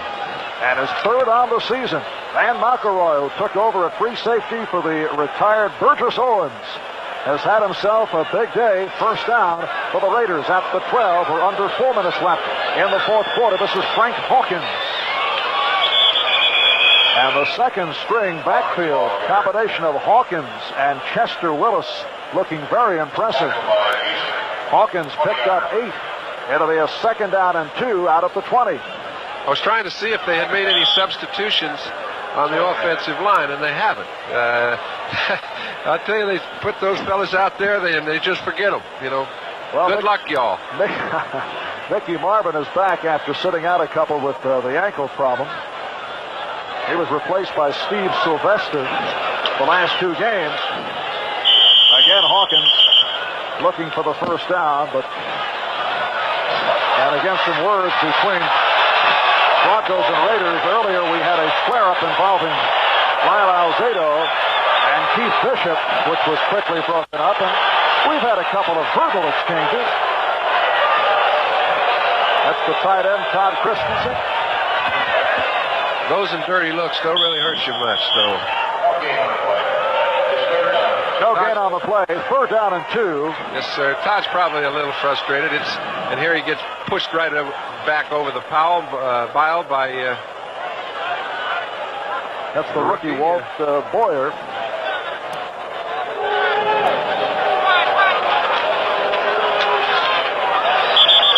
Driving move by Willis, looking for the first down. We'll have to see where they mark it. Also a fumble on the play, but see if the whistle's blew. Raiders pointing left and Broncos pointing right. That's the look of a guy that wonders what's going on.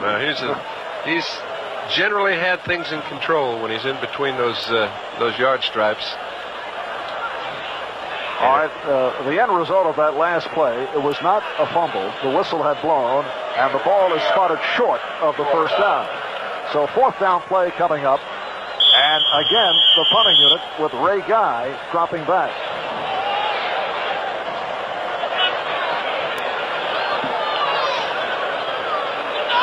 Two minutes and 15 seconds. Sometimes you see a guy, the look on a fella,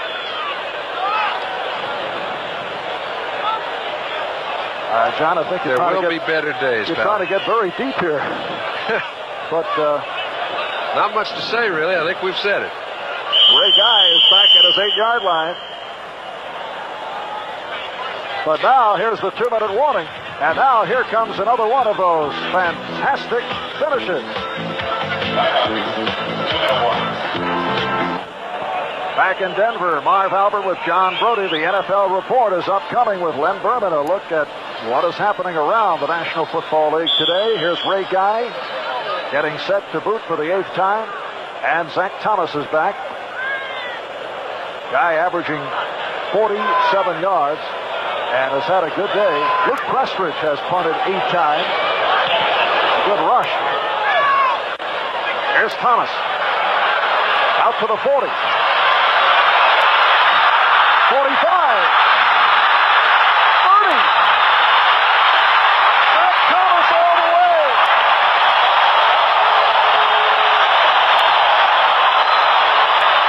69-yard run on the punt return by the rookie from South Carolina State.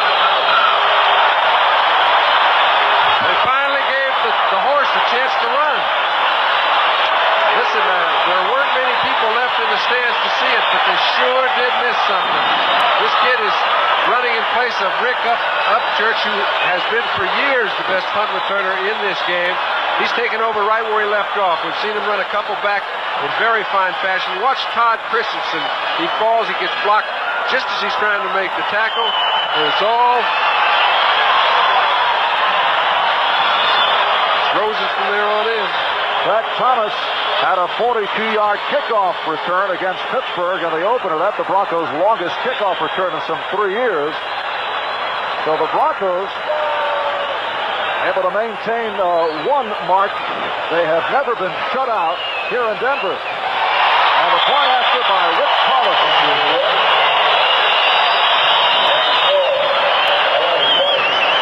Zach Thomas providing some late excitement to get the Broncos on the board. Well, this is just an individual run. Beautiful play. Gets out of Jeff Barnes' grasp. You can see Todd Christensen trying to come over and help out. But I'll tell you what, he ran right into Darren Carleo. And it was a rough landing for Todd. What this provides from the Raider point of view going into the final 2 minutes. Tom Flores and his staff look at the films of this one. Very little to critique from a negative fashion. Now they can yell at the special teams. Well, you know, Charlie Summers mentioned, he said he had a lot to say to the group on defense. He said when you're playing at a level like this, and he said you don't find a group that can play at this level very often. And when you find one, don't let yourself down, fellas, because we happen to have a group that not only plays well together and is close, but once you drop a level, it's very hard to retain it. Now, they have played 4 games in a row at a peak level. So the onside by Collis, and covered up at midfield by the Raiders. With 1:41 remaining fourth quarter, Raiders now lead it by the score of 20-7. Otis McKinney on the cover-up by Los Angeles. The executive producer of NBC Sports is Michael Weissman. The coordinating producer of NBC's NFL football is Ted Nathanson. The telecast of today's game produced by Ralph Abraham, directed by Andy Rosenberg, technical director Ray Figelski, associate director Ray Benassi, and our associate producer Michael Hadley.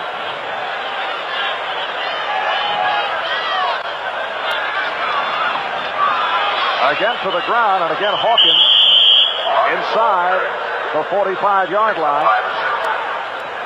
I think you can safely bet that Dan Reeves will take all his timeouts. They have 3 left. One more first down, and it would be history, however. They could run the clock right out when there's 1:31 left. They still have to make a first down to be able to do that. Hawkins picking up 5. It'll be a second down and 5 when we resume from the 45-yard line. Los Angeles Raiders, who will face the Redskins in Washington next week with a record of 4-0. In 2 weeks, on October 9th, Raiders home for Kansas City, and then on the road for a couple at Seattle and at Dallas. When we look at the stats, Marv, of Jim Plunkett, it doesn't say anything tremendous, but he played better than that. He was pretty much in control. When he had to keep drives alive, he made good throws. He made 2 beautiful touchdown passes to Cliff Branch. And I'd say all in all, Jim had a fine day. That captures his season. He has done enough to win. And with a combination of Marcus Allen and Kenny King, this is Hawkins. You know that over the years, Marv, he has only lost 1 big game, that one to the Jets last year. Other than that, whenever he's been in a position to win a championship or win anything. For the Barr brothers, Chris has had a good one here in Denver. Chester Willis. Oh, submarine. 28, Roger Jackson.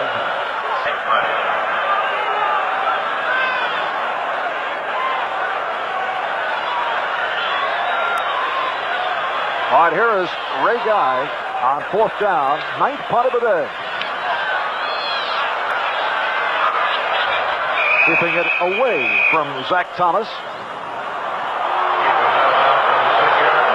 Out of bounds at the 6. So Denver taking over back at their 6. Guy, Patriots have turned it around. Darn right. They're a good football team that hadn't played well, but you know is dangerous. Look out, safety. Steve DeBerg hit for the safety. Greg Townsend leading the charge. He looks like he's just having so much fun out there. I wonder if he comes from TCU, which is not renowned for its football team, okay? And I'm sure he had his share of losses over the years. But since joining the Raiders, he has added a new dimension to their defensive line. He gets around so fast. Paul Howard trying to help out the tackle. Couldn't get there in time. Townsend racks up 2. Townsend, who racked up 6 against the Dolphins on Monday with that 66-yard run on the Raiders, will make it 4-0. Opening up this 83 season in very impressive fashion. Broncos dropped to 2 up and 2 down, won their first 2, beating Pittsburgh, and Baltimore lost to Philadelphia here last Sunday. And the victory by the Raiders, that will wrap it. Clock running down now. We're down to 5 seconds. The Los Angeles Raiders, with that outstanding defense, doing it again, defeating the Denver Broncos by the score of 22-7. Marv Albert and John Brody in Denver. Again, the final. Raiders 22, Broncos 7. After these words, we'll go to NFL 83.